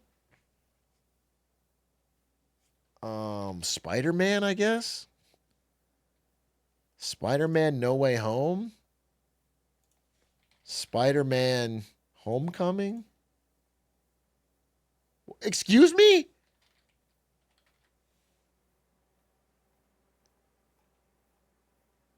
Spider-Man Far From Home? I screwed up? She's not in Homecoming? Zoomer's freaking the fuck out because it's the one after she died or something. Everyone's losing their fucking mind. They're frothing at the mouth that I didn't remember that Marissa Tomei died in the other one. Okay. Well, what about what's the hilarious movie with Joe Pesci and Marissa Tomei, and it's a courtroom drama? What is that movie called? That's such a great movie. I can't think of it. Marissa Tomei and what is that movie? Are these Magic Grits? I don't fucking know that movie. My Cousin Vinny! I cheated, but that is the movie I was thinking of. My Cousin Vinny! Yeah. Okay. Double letter word in title. X Michael Caine. Double letter word in title. Can you explain that? Same letter repeated consecutively in one word. Okay, I see. Okay. Is Michael Caine in Oppenheimer? Who wasn't in Oppenheimer? Michael Caine is in the Michael Caine. I'm just gonna guess Oppenheimer, dude. What are the chances it's not in there? It's not. Okay. Well, I don't fucking know then. Michael Caine.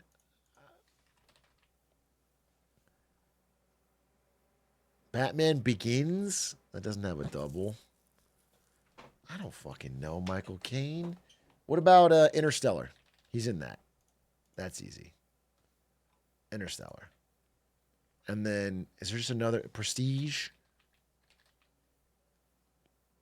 It doesn't have a double letter. Is Dunkirk? Doesn't have a double letter. Michael Caine, I don't know what the fuck else you're in. The Gentleman, is he in that? I don't know. I don't know Michael Caine. I don't know. Fuck you. Gold Member? That's not Michael Caine.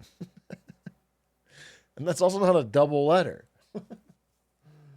What a Michael Caine in the ass. The bank heist one? What bank heist one?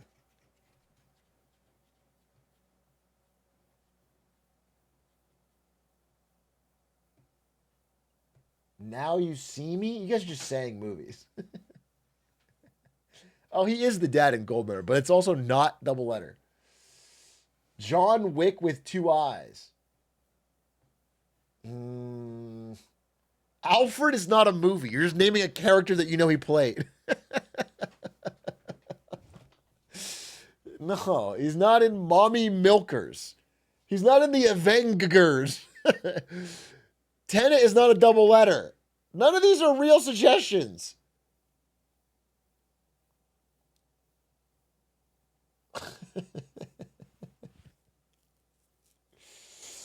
Now You See Me. All right, Michael Caine. Sebastian Stan, one-word title. Oh. Fucking Game of Thrones before it went bad. Oh, he's in like the Eternals or the, yeah, Eternals.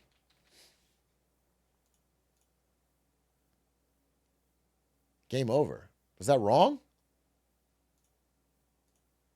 Show results.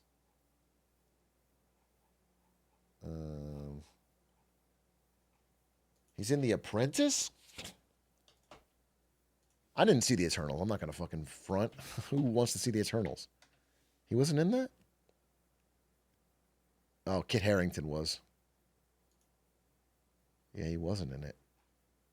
I thought he was. Sebastian Stan. He was in some kind of fucking... Oh, he was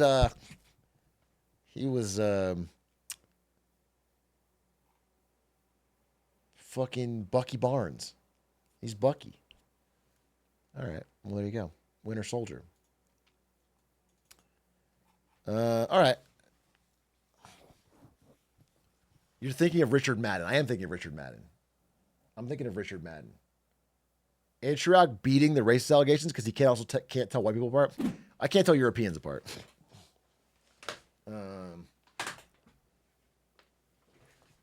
Marissa Tomei is in Spider-Man Homecoming, by the way. It was wrong because Spider-Man is hyphenated and makes the title 2 words.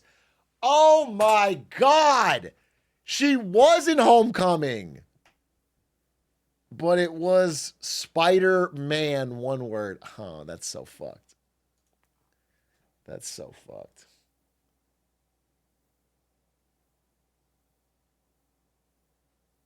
Guess the movie by the Letterboxd review? Wait, what the fuck is this?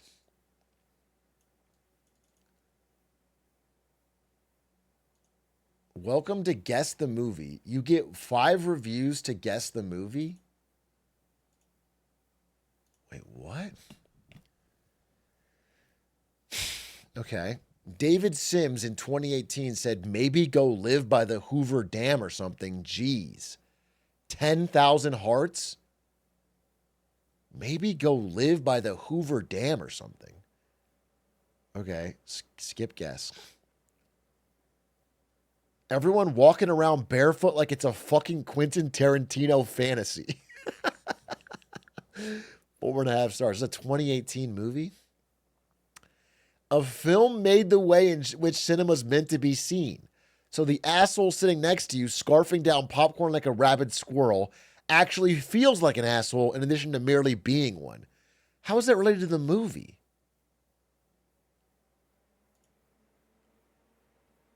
Someone in the movie makes a noise. The movie gives a Jim Halpert fourth wall breaking look to the audience. What fucking movie is this? Oh, it's, I know what it is. It's the fucking Quiet movie. It's the fucking Quiet movie. It's the fucking Quiet. It's probably called Quiet or something. A Quiet Place. Boom! Boom, boom, boom, boom. Okay. Go live by the Hoover Dam. I get it. Wait, can you do another one? Can I do another one? One more. It's kind of funny. Okay. Why was this film with a pink Motorola Razr? I guess 2019. I love how at some point this turns into a wholesome road trip movie, and I would have totally been fine if that was just the rest of it. Okay. If I was in that situation, first thing I would have done is poo in Buckingham Palace. Okay. A list of things that will always be scarier than zombies. Men. Oh, it's 28 days later. Or 28 weeks later. Or 28 years later, I guess. No, wait, that doesn't make sense. I guess 28 weeks later. It was days. Fuck me. You're what? This dude's watching this 20 years after it came out and making jokes about British people? That is a funny joke.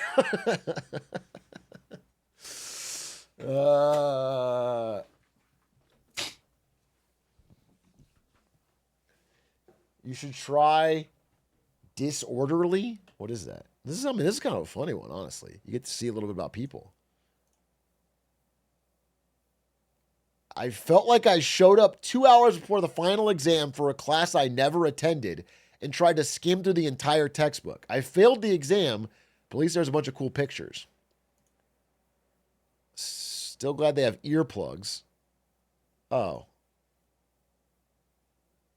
If it was the night before my marriage to David Lynch and I watched the movie, I'd probably call it. Okay. Okay. Wow, this does not give me much. This does not give me much. I don't know. I was going to say like Blade Runner or something. 2049. Or Tenet or something. What David Lynch movie came out in 2017? The years are throwing me off. The years are throwing me off. I need to not think about the years. I'm just going to say Tenet. Fuck it. No, that doesn't make sense. It was Dune. Oh, it was Dune. The original Dune. Okay, the years are... I'm like trying to focus on the years, and they don't tell you anything. People just review movies after they came out. It turns out they come out. They just review movies after they came out, which is totally fine. The OG. All right, one more, and then I'm done. One more on this one, then I'm done.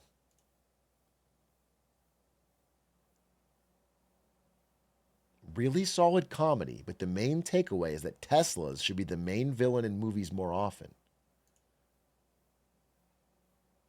What movie is this? My mom told me to watch this, and she said the kid in the movie reminded her of me. So I watched it, and his whole thing is he's the least fuckable person ever. So now I feel a little self-conscious, but other than that, it was funny or whatever.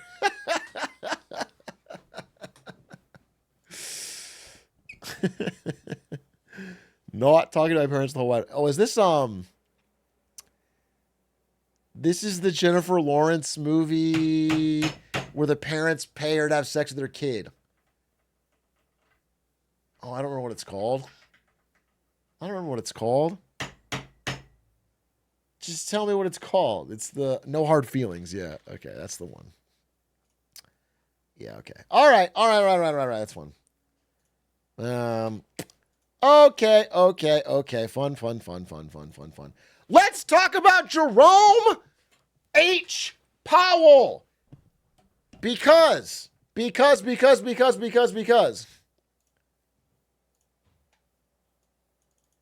our good friend, Jerome Powell,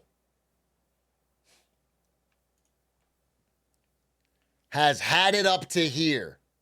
Okay? Fix it.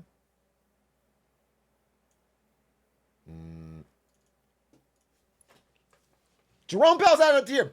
Today was Jerome Powell's final speech at Jackson Hole, Wyoming. Jackson Hole, a very, very beautiful part of the country where rich people fly in and pay zillions of dollars to ski and buy mansions and hang out. And every year, once a year around August, some of the central banking elite from all over the world fly out to Jackson Hole, Wyoming, and they talk about central banking and discuss things and debate things and make plans. And then Jerome Powell, as chairman of the U.S. Federal Reserve, gives a speech sort of giving an idea of the sort of state of the Fed, what economic policy is like, what they're looking at, what they see going forward. It's a pretty important speech. It's always listened to very closely and analyzed very closely. This is going to be his last one today, this morning. I watched it in bed. I literally woke up to my phone. Ari was annoyed. And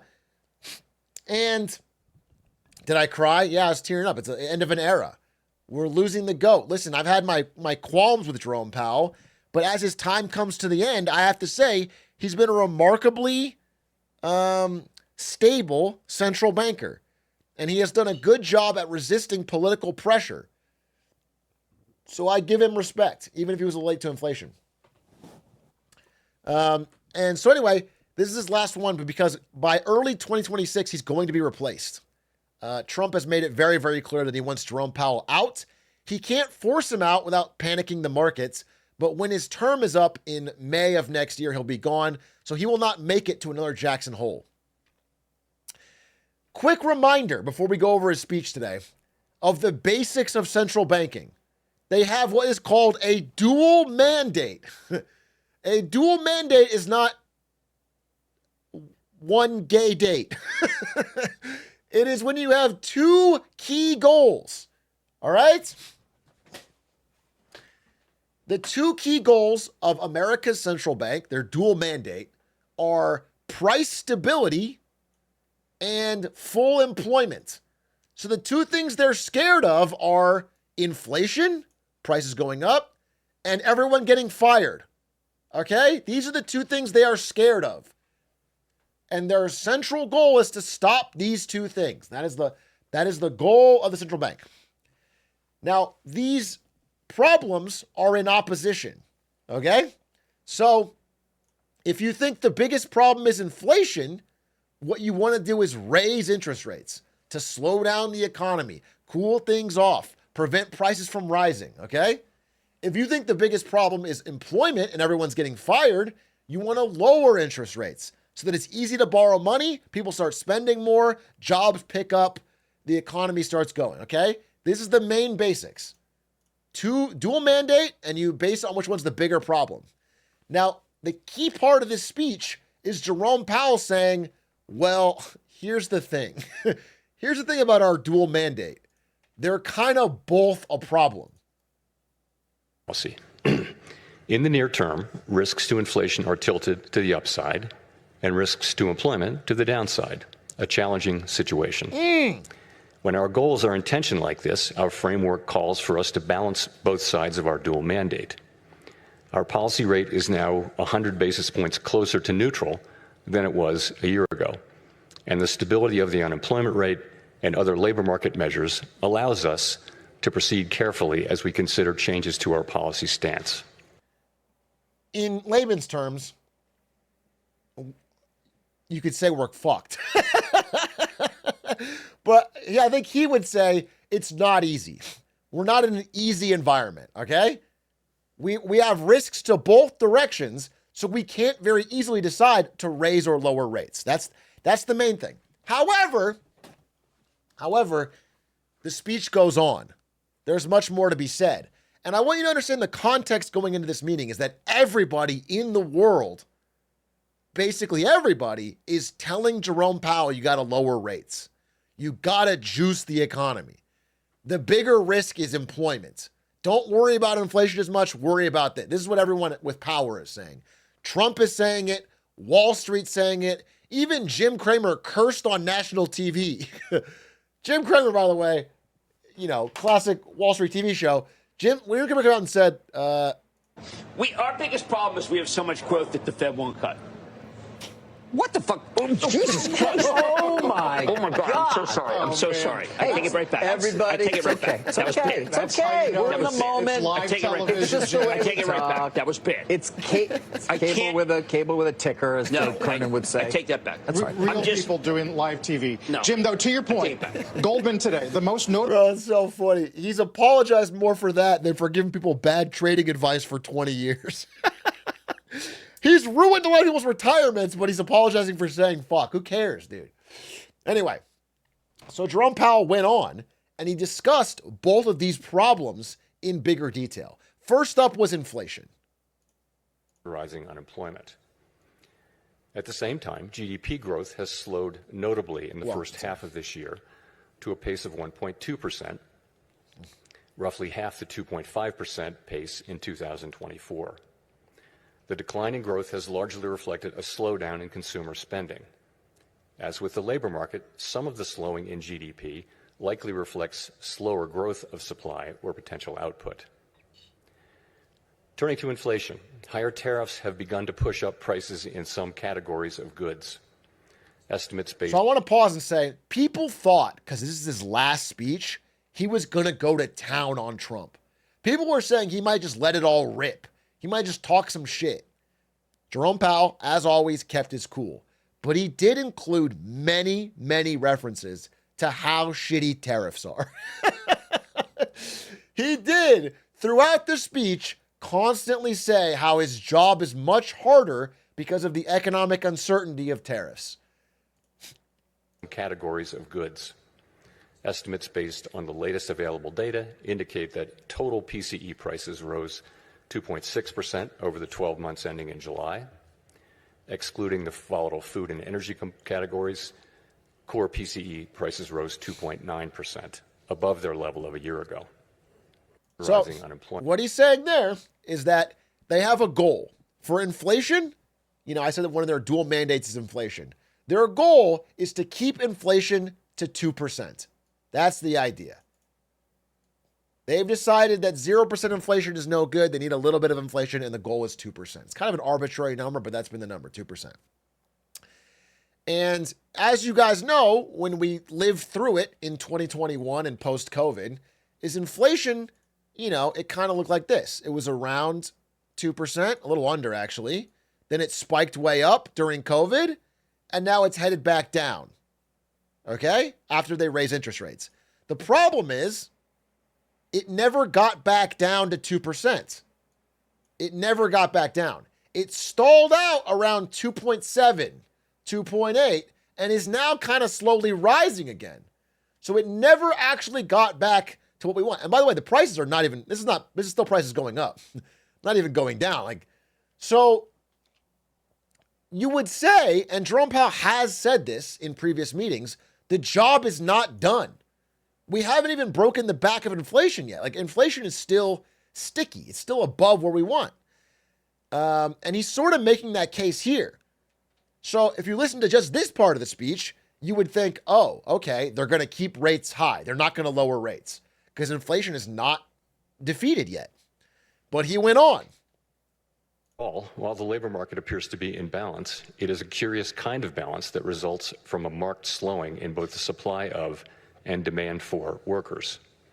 This unusual situation suggests that downside risks to employment are rising. So let's explain that a little bit. He's basically saying the labor market hasn't cracked yet, okay? Everyone's not on the streets. Everyone's not unemployed. However, we're not seeing new jobs. What we're seeing is what you might call a no hire, no fire job market, where if you have a job, you're relatively safe from being fired right now. But if you don't have one, it's almost impossible to find one. It's like this limbo. There's no job openings, but there's not mass layoffs. And what he says in this is when you're in a no hire, no fire situation, the risk of it becoming a really bad situation is very high. Because if it goes no hire, no fire into no hire, some fire or a lot of fire, then suddenly everyone's unemployed and there's no jobs. Okay? The risks are very high. And this is what I've been saying nonstop for a long time now. I mean, this is how previous recessions have started. Is it goes into a limbo and then the layoffs start and then things are really bad. Okay? And he is basically saying that here. He's saying, okay. And if those risks materialize, they can do so quickly in the form of sharply higher layoffs and rising unemployment. Yes. At the same time, GDP growth has slowed notably in the first half of this year to a pace of 1.2%, roughly half the 2.5% pace in 2024. The decline in growth has largely reflected a slowdown in consumer spending. As with the labor market, some of the slowing in GDP likely reflects slower growth of supply or potential output. Turning to inflation, higher tariffs have begun to push up prices in some categories of goods.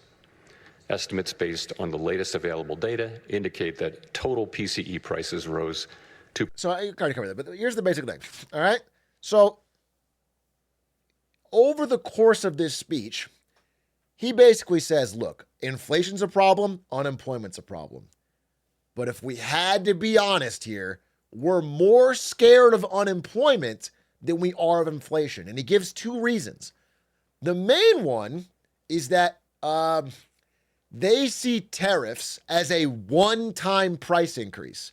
So it's not really inflation. To a consumer, that doesn't fucking matter. Everything's more expensive.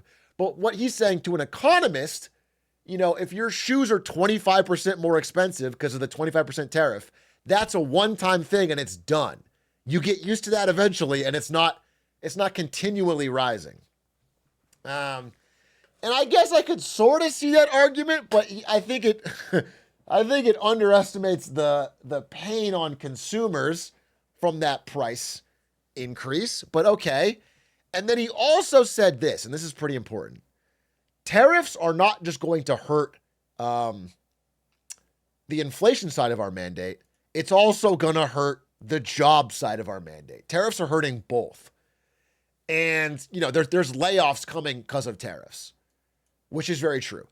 And they decided, this is the biggest takeaway from the meeting. This is because, again, the point of these meetings, he'll never say exactly what they're going to do. He will always say, we're going to be data dependent and you don't know our decision. But people have become very good at reading into what they're saying to try and guess whether they're going to cut rates or raise rates. It's like everyone watches closely. They write down every word. They try to study it. Okay. That's very studied.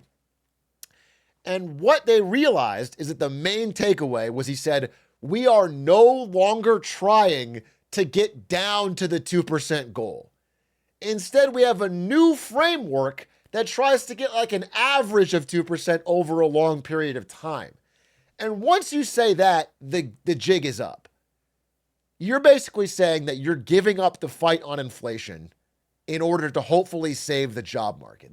That is what you're saying. That becomes very clear. Like you're pulled in 2 directions and you are giving up the inflation fight to try and help the job fight. And so the market understood very quickly the time has come for rate cuts. Jerome Powell is going to do what Wall Street and Donald Trump has wanted for a while, cut rates, juice the economy. And he may be right to do so. I don't want to act like this is like him giving in to Trump. He's held his ground for a long time. It may just be that the job market is so bad that they have to start getting ahead of it. And it's like, inflation be damned. We can't have everyone be unemployed. That is a possibility. It is real. The poly market for this spiked around during the meeting, but very quickly, the blue line, which is cutting rates, clearly is the winner. People seem to think after this meeting that, 80% chance they're cutting rates, almost no chance they hold steady. Now, if you know anything about the stock market, this was crack cocaine to them. When the stock market hears about rate cuts, a fucking gigantic green line comes out of the ground and everything goes green. Okay? Even though in actuality, the rate cut usually doesn't matter that much. The mere idea of it coming is so juicy to markets that we had a real green day as everyone digested Powell's words. Now, it's tough because I have respect for Jerome Powell in ways, and I do think he's being data dependent here. And I agree that the labor market is terrible, so maybe he's the right thing to do. But I read some financial opinions that have dissenting voices that basically said, look, stocks are at all-time highs. There's still meme stocks. There's still a ton of frothy activity in the market. Housing is still at all-time highs. Are you going to tell me we need to fucking cut rates? It's crazy. And I could agree with that. They're going to run this hot like you can't even believe. This is like, the logical conclusion here is that we're going to see a real weakness in the dollar. Probably a real rise in gold. Like, this sounds like inflation is going to come rip-roaring back, would be the takeaway. A real rip-roaring. So that was Jerome Powell's speech today. I wanted to give you an update on what happened. Jerome Powell is pretty much committing to a rate cut in September to hopefully get things going and save the labor market. I do think combining that with tariffs, things are going to get really expensive. What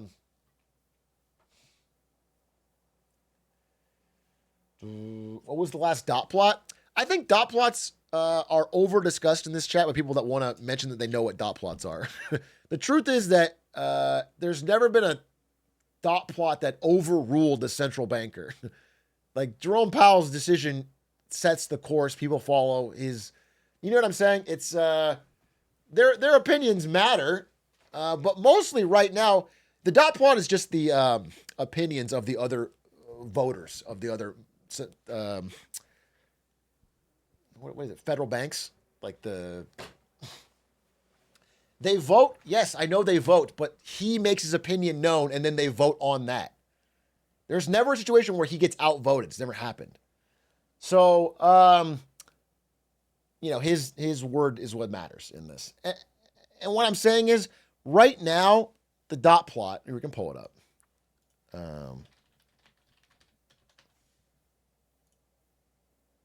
The dot plot of the votes.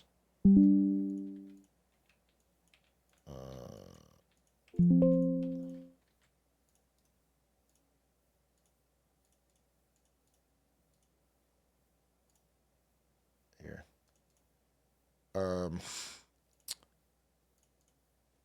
People are using their votes and their public dissent to signal, at least recently, that they would like to be considered for Jerome Powell's job.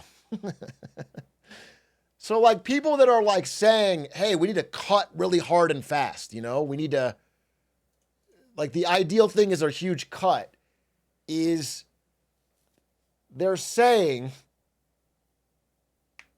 they're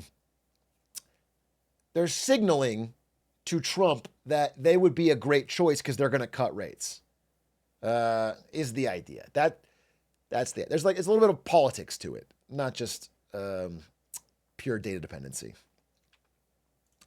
So anyway, that's where we find ourselves. Is rates are going to get cut. Possibly will juice the stock market. Possibly will juice Trump's polling numbers. Possibly will juice the economy, but will likely lead to a weakness in the dollar.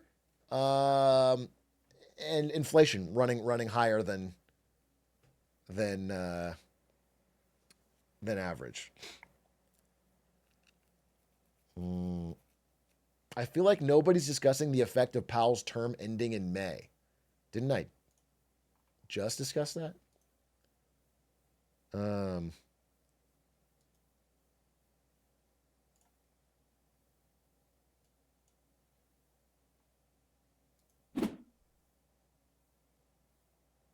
Won't it be devastating when Trump nominates a puppet who acts on a whim?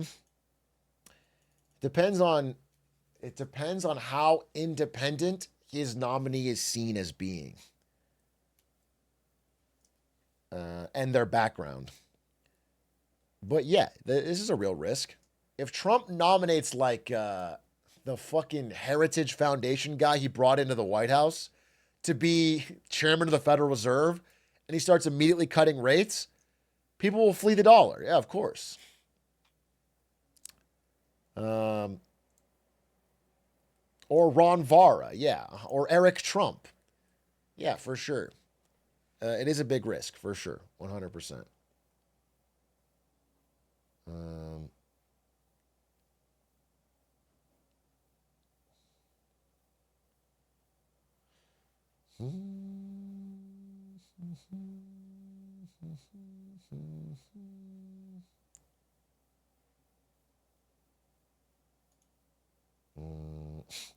Jerome said something about GDP slowing down to 1.2 from 2.5. I'm not sure what this percentage means.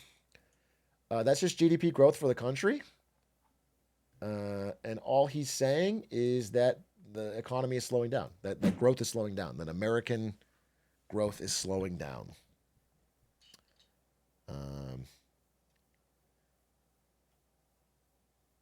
I think 1.2 is kind of in line with previous years, though.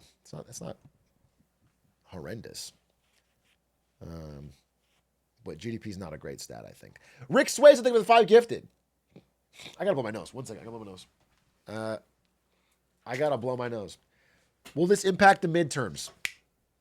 Yes. Well, they want it to. That's why this thing calls him Max Burns. Okay? This post calling him Full Burns is not a reference to Monty Burns from Simpsons. It's a reference to Arthur Burns, who was a central banker under Nixon, who got pressured into cutting before a big election. And the idea is that these cuts are somewhat politically motivated, at least on Trump's side. Trump wants them for that reason, because it's good for your election standing to cut rates. It juices the economy in the short term, and you don't feel the inflation till later, which helps you with polling. It depends on how fast inflation roars back, honestly.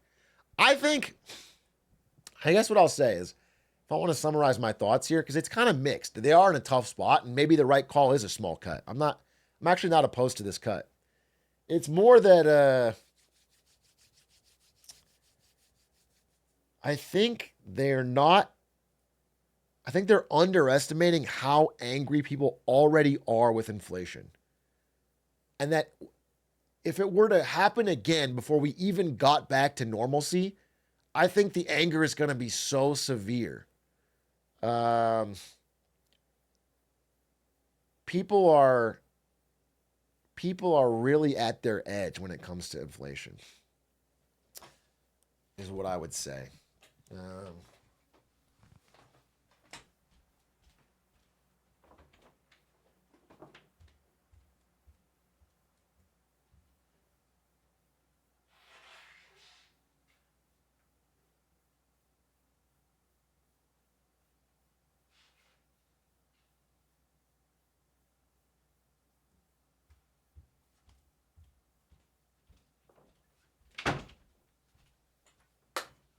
No. Not the Cochler.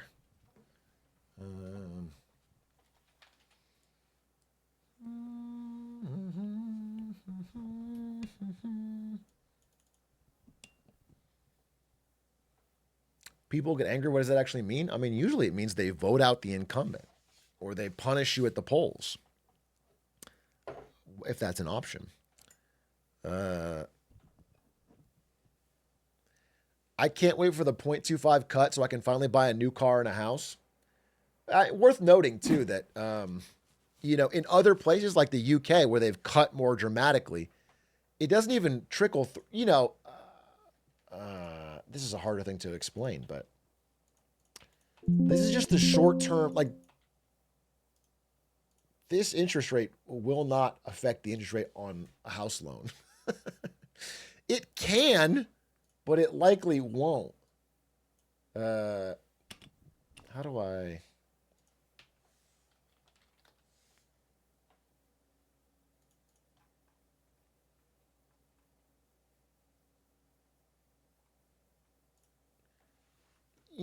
It's supposed to work like this.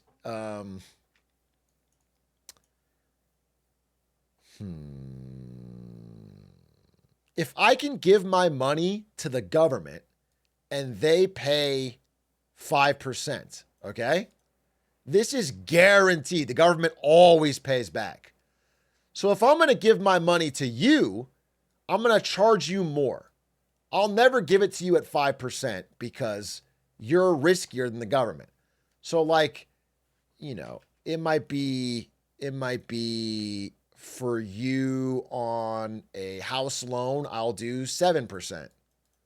And for you on a car loan, I'll do 15% because it's riskier. Or on a credit card, I'll do 20%, okay? And so the idea is if they cut this rate, these will also fall. Because these are all based on being higher than this one. Everything has to be higher than the one below it. That's the idea, okay?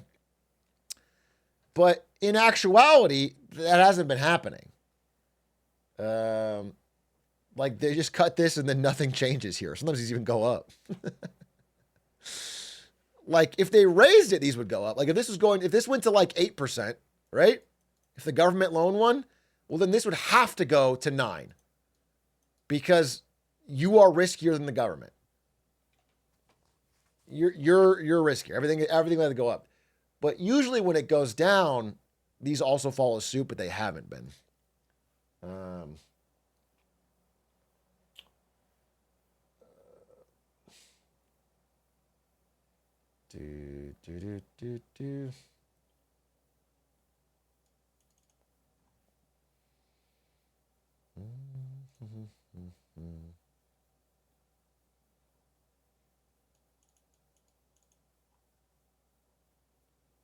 How far possible you see a future where the dollar becomes less and less used and the world economy shifts towards using the Chinese yen or North American currency?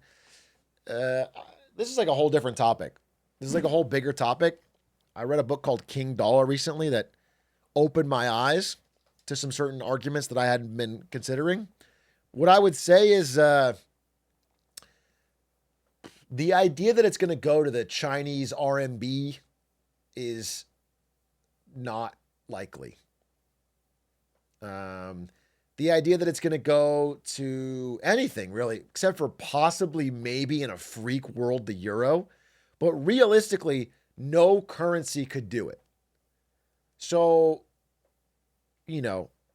more likely it's going to be a weaker dollar, but either still the dollar, which I think is still probably the likely outcome, because there's really nothing else that can do it. There's no other reserve currency candidate.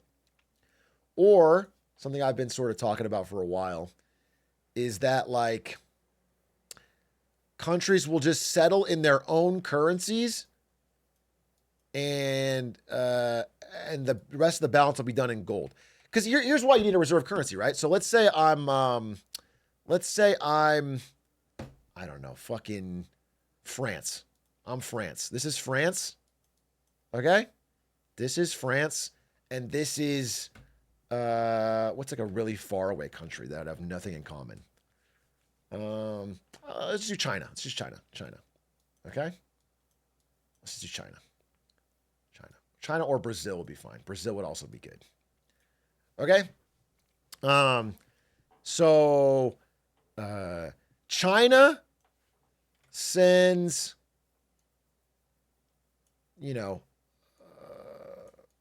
$50 million worth of goods, okay, to France. And France sends 25 million back. Okay? So, plus cash. Because they didn't balance. Okay? So, China ends up with a bunch of money.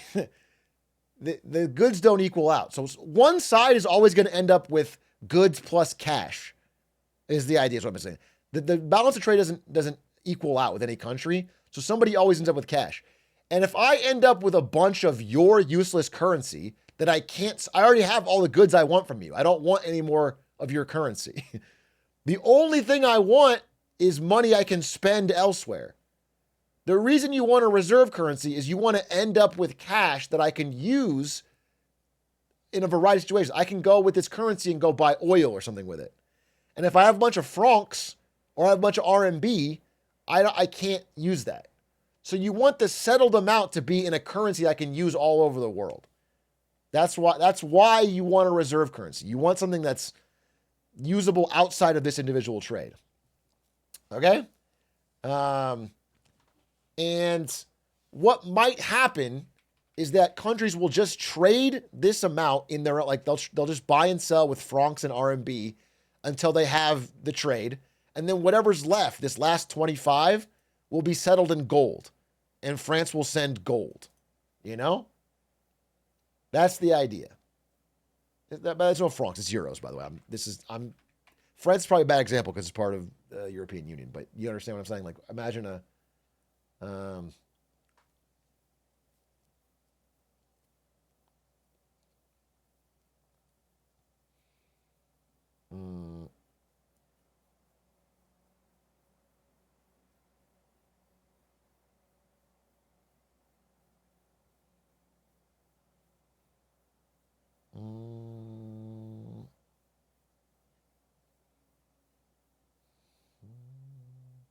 So the country with the greatest trade surplus will be at an advantage to... no, actually. Not really, because now we're getting really in the weeds, but if you're the country like China with the greatest trade surplus, it's like impossible for you to get enough of your currency out into the world, because nobody ever ends up with your currency. They always end up with your goods. The reason the USD runs such a deficit is because it gets all the dollars out into the world. We buy way more than we make.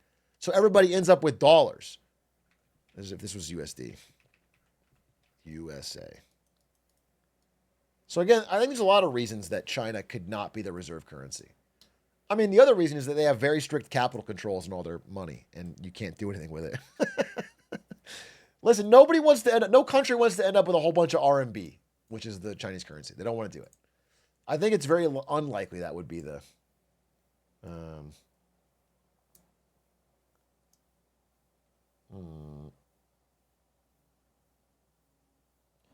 The USA is in the perfect spot to continue being the reserve currency if we didn't run massive, massive debts and print money, which inflates it away, which makes it so nobody wants to hold it. Nobody wants to give us goods, get back US dollars, and then we print more US dollars to make these less valuable. This stack of greenbacks. We've been doing this for a long time, but as it gets more and more egregious, people don't, it's not a good deal for them. We get physical cars, we get physical goods, we get gold, we get precious metals, we get everything, and then all they get is this paper that we are constantly printing more of. It's not a sustainable system for them.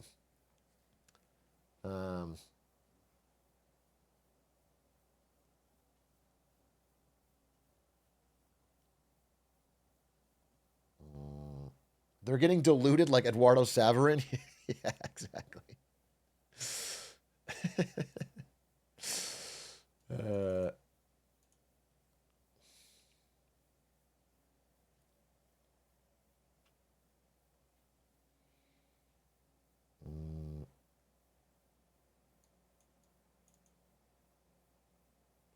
They use the USD usually to hold treasuries or stocks, so it's not completely... Yeah, they do.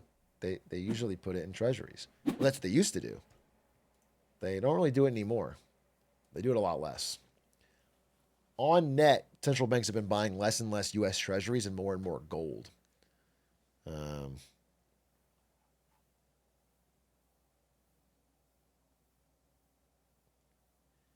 you further explain the advantage the U.S. gets by being the reserve currency?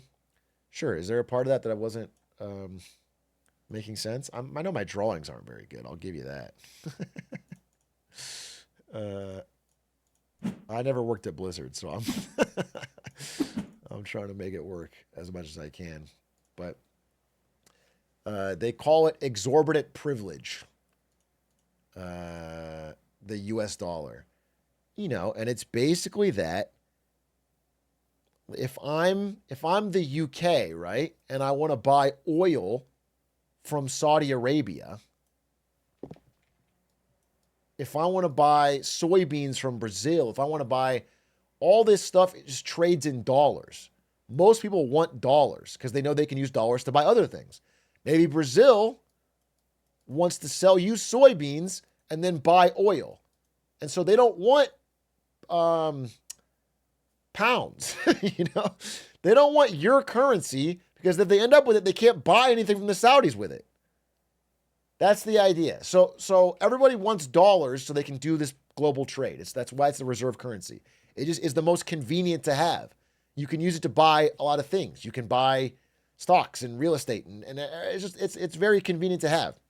And because everybody in this trade, this is a 3-country trade that doesn't have the U.S. in it involved, and they're all using dollars. Because of this, over here in the USA, we have the power to print dollars. So we can print money and they have to deal with the inflation. All of these partners have to deal with the inflation, not just our own citizens. If Brazil prints money, Brazilian citizens get inflated. If Saudi prints money, Saudi citizens get inflated. But if we print money, yes, we get inflated, but so does everyone else. The globe gets inflated. So it's like it's a powerful privilege until you abuse it too much.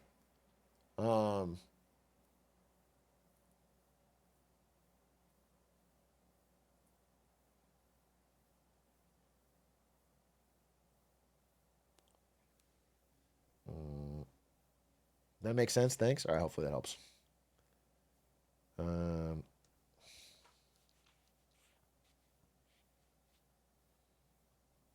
Why wouldn't the Saudis take francs? I mean, francs aren't real. I shouldn't use that as an example. Francs are long dead. It's the euro now, but I was using an example of a French specific currency. But the reason they wouldn't want the currency of this country is that that currency is really only useful for buying things from that country. That's, if Brazil buys oil and gives you the Brazilian real, I can only buy things back from them. But if I don't want anything from them, then I'm stuck with this currency. So what you want is a currency you can go do things with.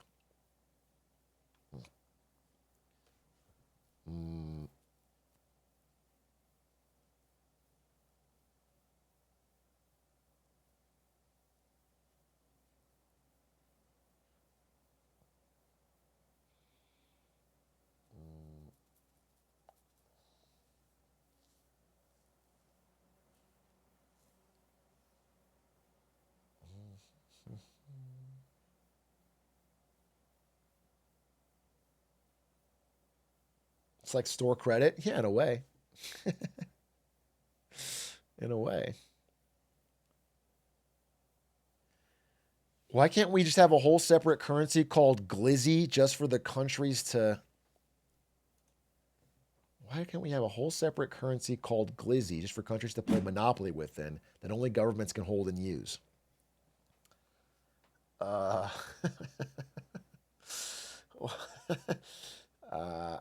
Okay. Aside from the name, which is really perfect, it's not like only, this is the trade between the countries. The trade is happening from individual people. Corporations are buying. It's not just like Brazil as a government is buying things from Saudi Arabia and it's the trade. It's the balance of trade. So it's a bunch of individual people. And the individual people can't hold glizzy because they want to hold the currency of the country they live in. If I live in the USA, I need to own dollars because that's what my taxes are doing. I can't pay my taxes with euros. I can't pay my taxes with RMB. I can only pay my taxes with dollars. So I need dollars. I have to have it. So every citizen has to have the currency of their country because that's what they pay taxes in. Someone with a gun is telling you need this currency. And that's what gives them the power to print it. So I need to have this currency. And then when I buy from somewhere else, they get my currency. And they need to find a way to make it useful.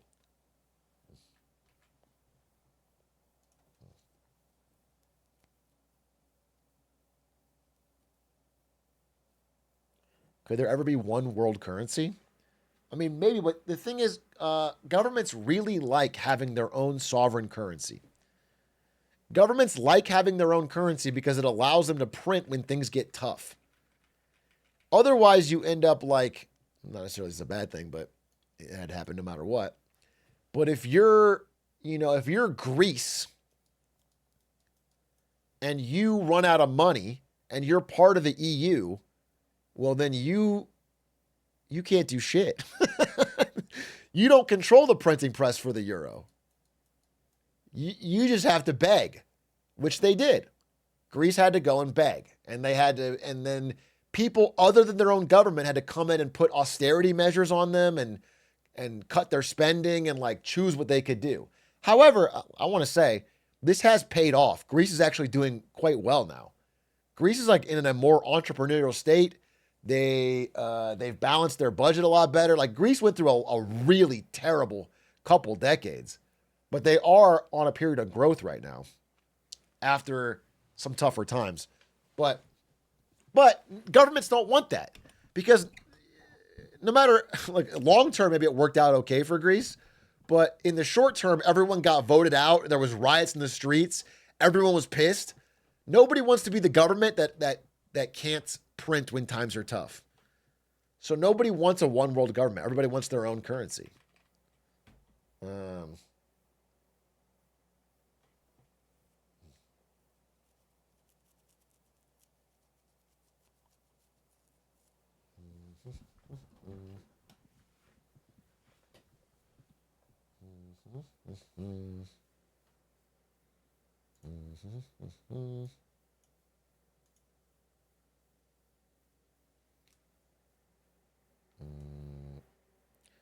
I live in a country neighboring Greece. Let me tell you, when the stats might seem good, the average Greek is fucked.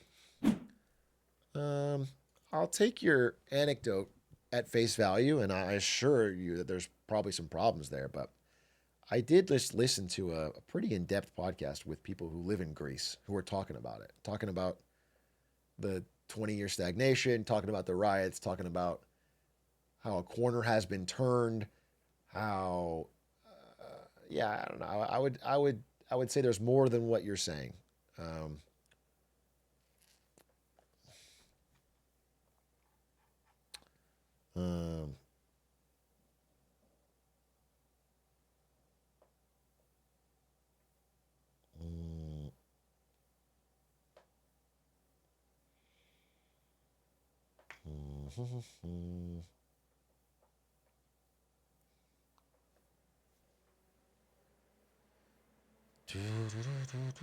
What if we just had a universal currency printed by the UN that any country would allow to be exchanged for their respective currency, similar to how gold works? But what is that currency backed by?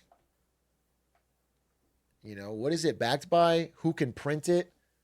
If I owe a debt in that currency,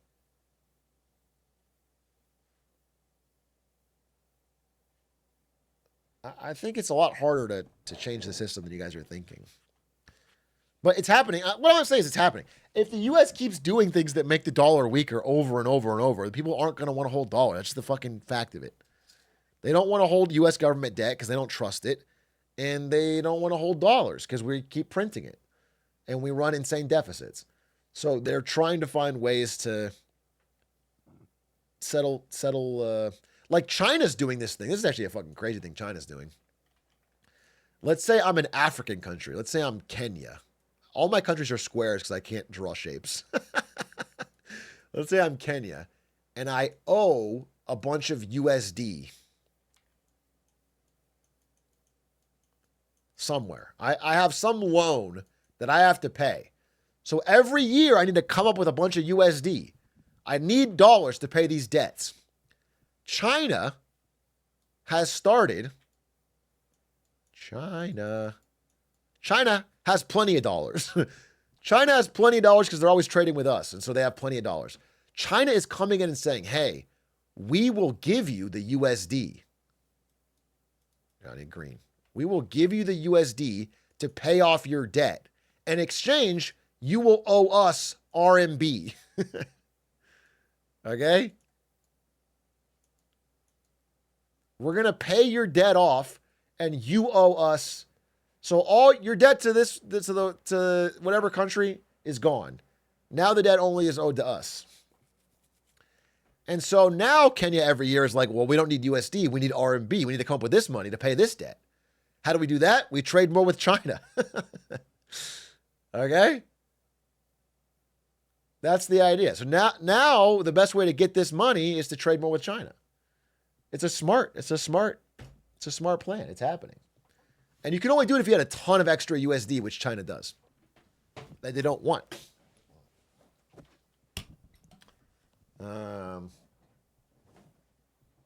But, you know, this is not like the beginning of RMB becoming a reserve currency, I wouldn't say. This is more of like a building of China's political and trading power. Is it like buying the debt? Yeah, it's kind of like buying the debt. Yeah. It's kind of just exchanging the debt for a different thing. And then, you know, if you want to call it debt trap, again, both sides are trying to debt trap Kenya, I'd be clear. I just want to be clear that nobody's helping Kenya out of the best interest of their heart. Both kinds want soft power in Africa. They want, right? But what they'll put as collateral, they'll put like, you owe us this amount of RMB per month because you paid off your debt. Like they exchange the debt. And as collateral, it'll be like a port, it'll be a port, or it'll be like, a railway contract, or what. It'll be like important strategic areas in the country. And so if they can't come up with the money, then suddenly you get this. That's the idea. Or rare earth metal contract, or whatever. It'll be like an oil site, whatever. That's the idea. That is the, but more of it is just getting them off of the USD and into the RMB.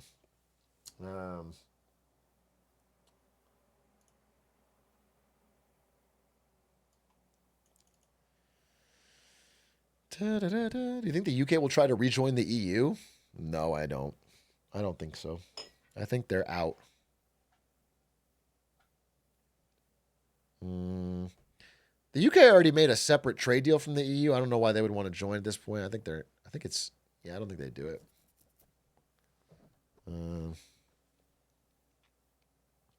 You think they should? I don't think they should have left, but I don't know if rejoining now will do much. I don't know. That's tough to say.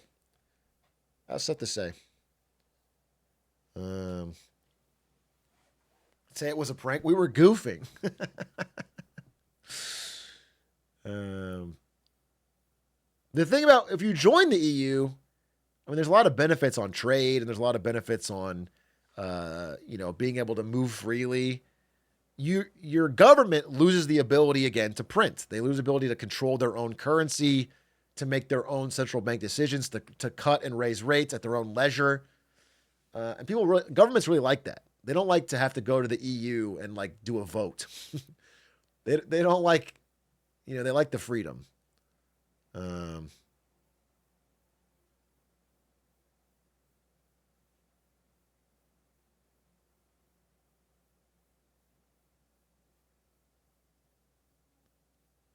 UK was in the EU and still had the pound. Yeah, but they, I don't think they were able to have their same central bank control. Maybe I'm wrong. I thought for sure they got more central banking freedom after they left the. Not that I'm pro them leaving the EU, but I thought there was an advantage. I'll have to look it up. Maybe they did have exemptions. It's possible. I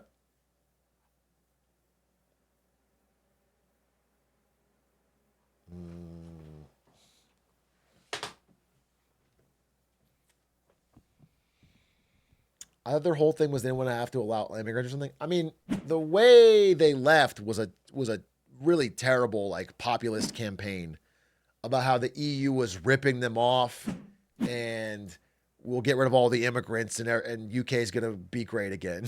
And obviously none of that happened. The way they pitched it to public was horrendous. It didn't, for the average person, it didn't benefit them at all to leave the EU. But for the government, I think they like having the freedom. But maybe I'm misremembering what their exemptions were.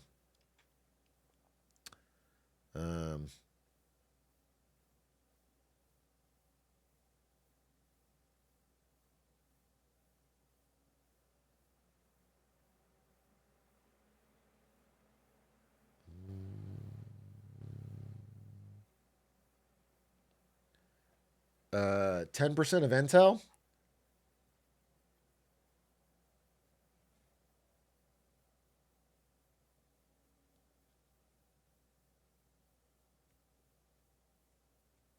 Powell's a GOAT, gonna miss him. I am too. I'm gonna miss him compared to whoever we get next, bro. I'll tell you that.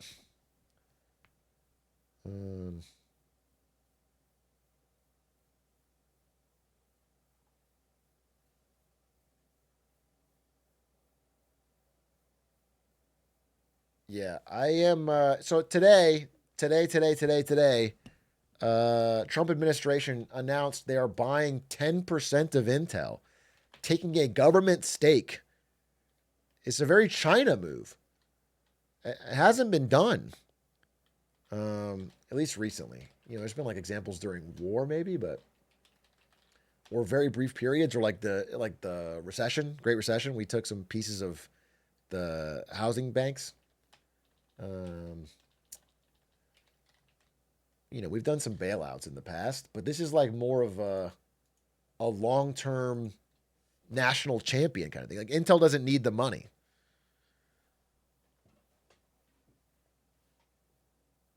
So we're taking 10% of the company. It's not, I'm not supportive of it really. I don't like the government picking a winner and having a favored national champion.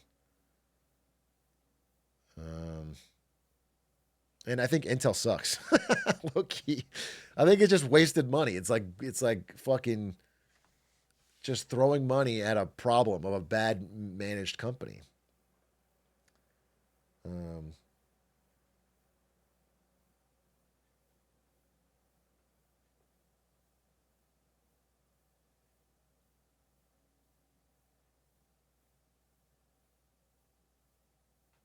An NVIDIA employee would say that? Yeah, probably, but I mean, can you blame me? Intel sucks. And I'm an Intel customer would say that. I've been buying terrible Intel products for a long time now. Sounds like the opposite of typical Republican. Yeah, I mean, listen, I think that is the bigger takeaway. How this is going to play out with Intel is hard to say right now, but I've probably mentioned this before, but this is a great example. There was a time when you had I don't know, the quote unquote Republican Party, which you would say is I call them Mitt Romney types, the guys that are low taxes, small government. They've always had really weird social stances that I can never find myself. But there was the idea of there was conservative financial sides. This party no longer exists. It's already been dying for a long time, but this doesn't exist. It has been completely skinned alive by Donald Trump. It is just MAGA. It's a whole separate party. It's completely taken over, and they don't care about. None of this matters. This was never very popular to begin with. It's dead. Yeah, this doesn't exist. I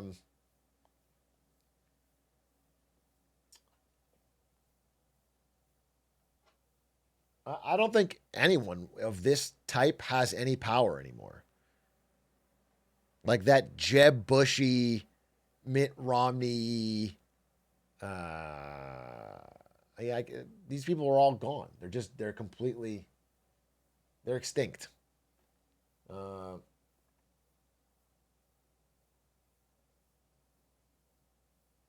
Rand Paul. Yeah, I guess Rand Paul. Maybe Rand Paul is the last one. Maybe Rand Paul is a traditional conservative in the Eisenhower sense. But these don't exist. And so, yeah, MAGA's completely taken it over. And they have entirely different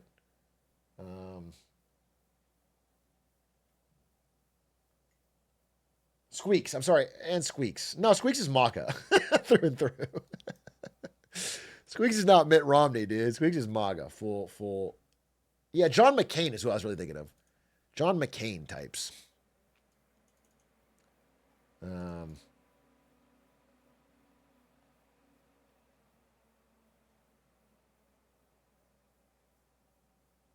Anyway, yeah, and the policy of MAGA is way more. It's really it's about big government. It's about it's the same thing. It's just different on what they spend it on, but they want it to be bigger. They want a massive deficit. They want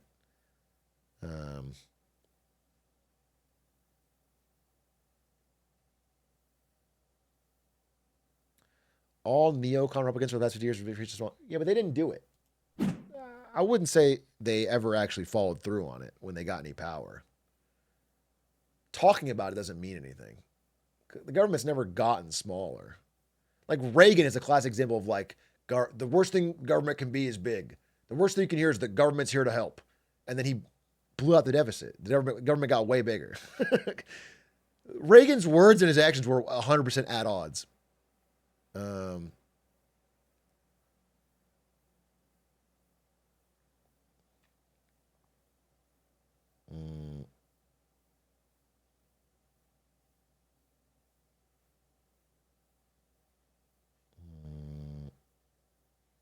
Bill Clinton? Maybe Bill Clinton. Yeah, Bill Clinton is a small government. Yeah, maybe. Bill Clinton is a small government. He did cut.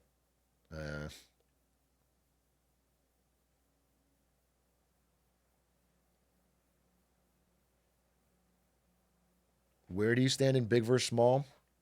I have the most unpopular opinion of all. You know how the classic debate. I mean, we're in radical times now, but the classic like center left, center right debate is like, the blue side would be tax more to get bigger government, big government. It's worth it to tax more so we can get a bigger government. Tax and spend. That's the idea. And the red side would be like tax less. We're gonna have less government, which sucks. Less, we're not gonna do as much, but you get less taxes. And I want like more taxes. I want more taxes and less government. I want the government to focus on a few things and also tax the hell out of the rich people. That's what I want. And these are like this is the, in this position, like this is the bad part, but we get this. And this is the bad part, but we get this. And I want both bad parts in their example.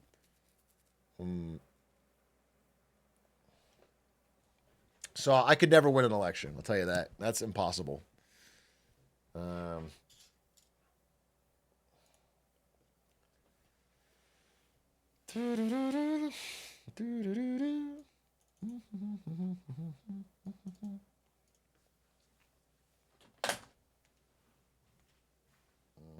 Can you find less government? Yeah, I mean, the government would have to spend a lot less. We would have to run a balanced budget. We would not be able to afford as many planes. We would not be able to afford as much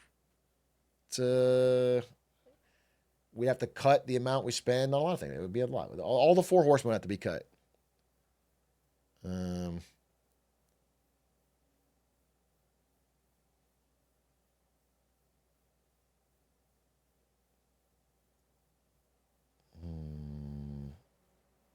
What are the few things you want the government to handle? I think the most important things would be a really strong, trustworthy, reliable judiciary and antitrust. I think the government should be really, really good at setting the rules and the table for which people can compete within. That would be very important.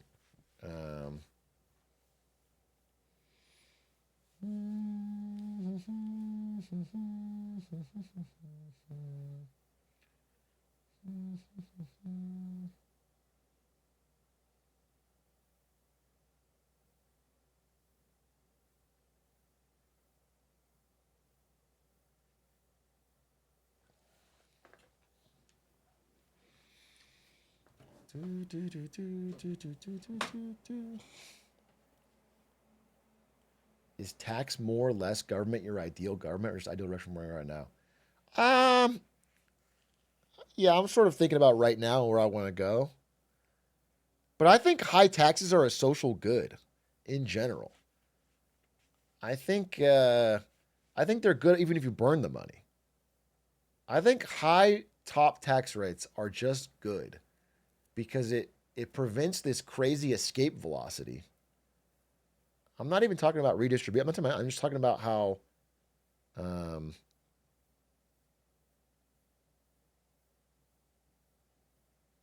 I think I'm a really big fan of trying to keep inequality within a relatively narrow band. I think some inequality is going to exist, and I think actually needs to exist on some level for incentives and things to work. But I think I saw a really good study on this actually, which was like, I might be butchering it. It's like if imagine if the difference between like a great outcome and a bad outcome is 1 to 10, and the average person's like at a 5. So like, you know, if somebody's, how do I put this? It's like the difference between the richest guy in your town having like a nicer car and a house than you, and then him having $100 billion and owning your state. You know what I'm saying? It's like it's when the inequality band is between here instead of 1 in 10 million, you know? When the gap is this big, it is incentivizing. But when it's this big, it's impossible. It's disincentivizing. If anything, it's like depressing. It's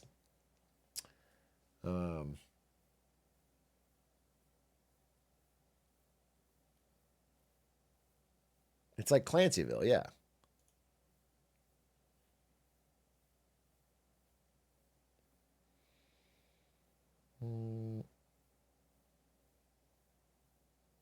Yeah, it fucks with the social contract. Yeah, exactly.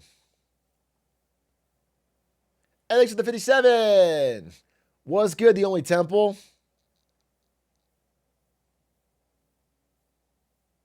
I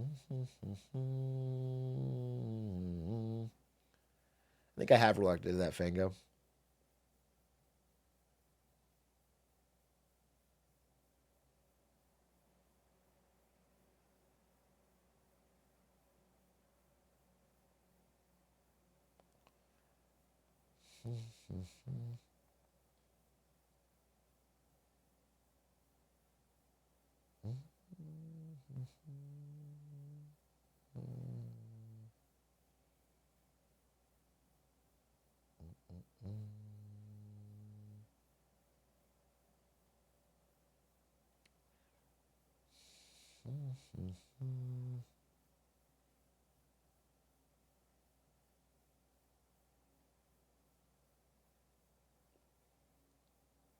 All right, everyone's getting into debate mode, which is great.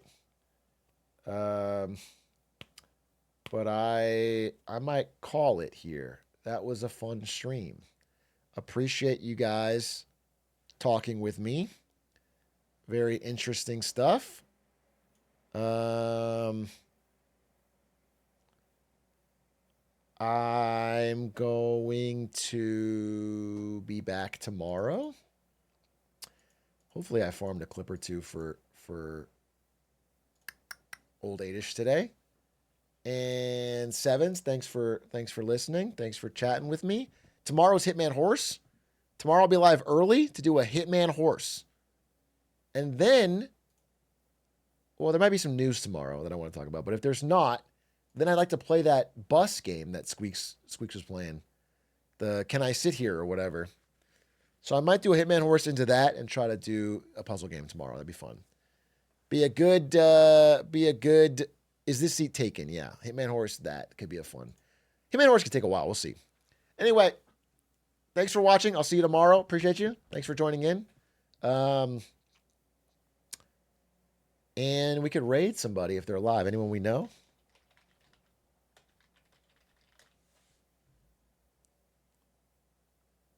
Not really. Could raid Sea Dog, I guess. Nah, just watch what you want. Goodbye, good night. Thanks for watching. See you tomorrow.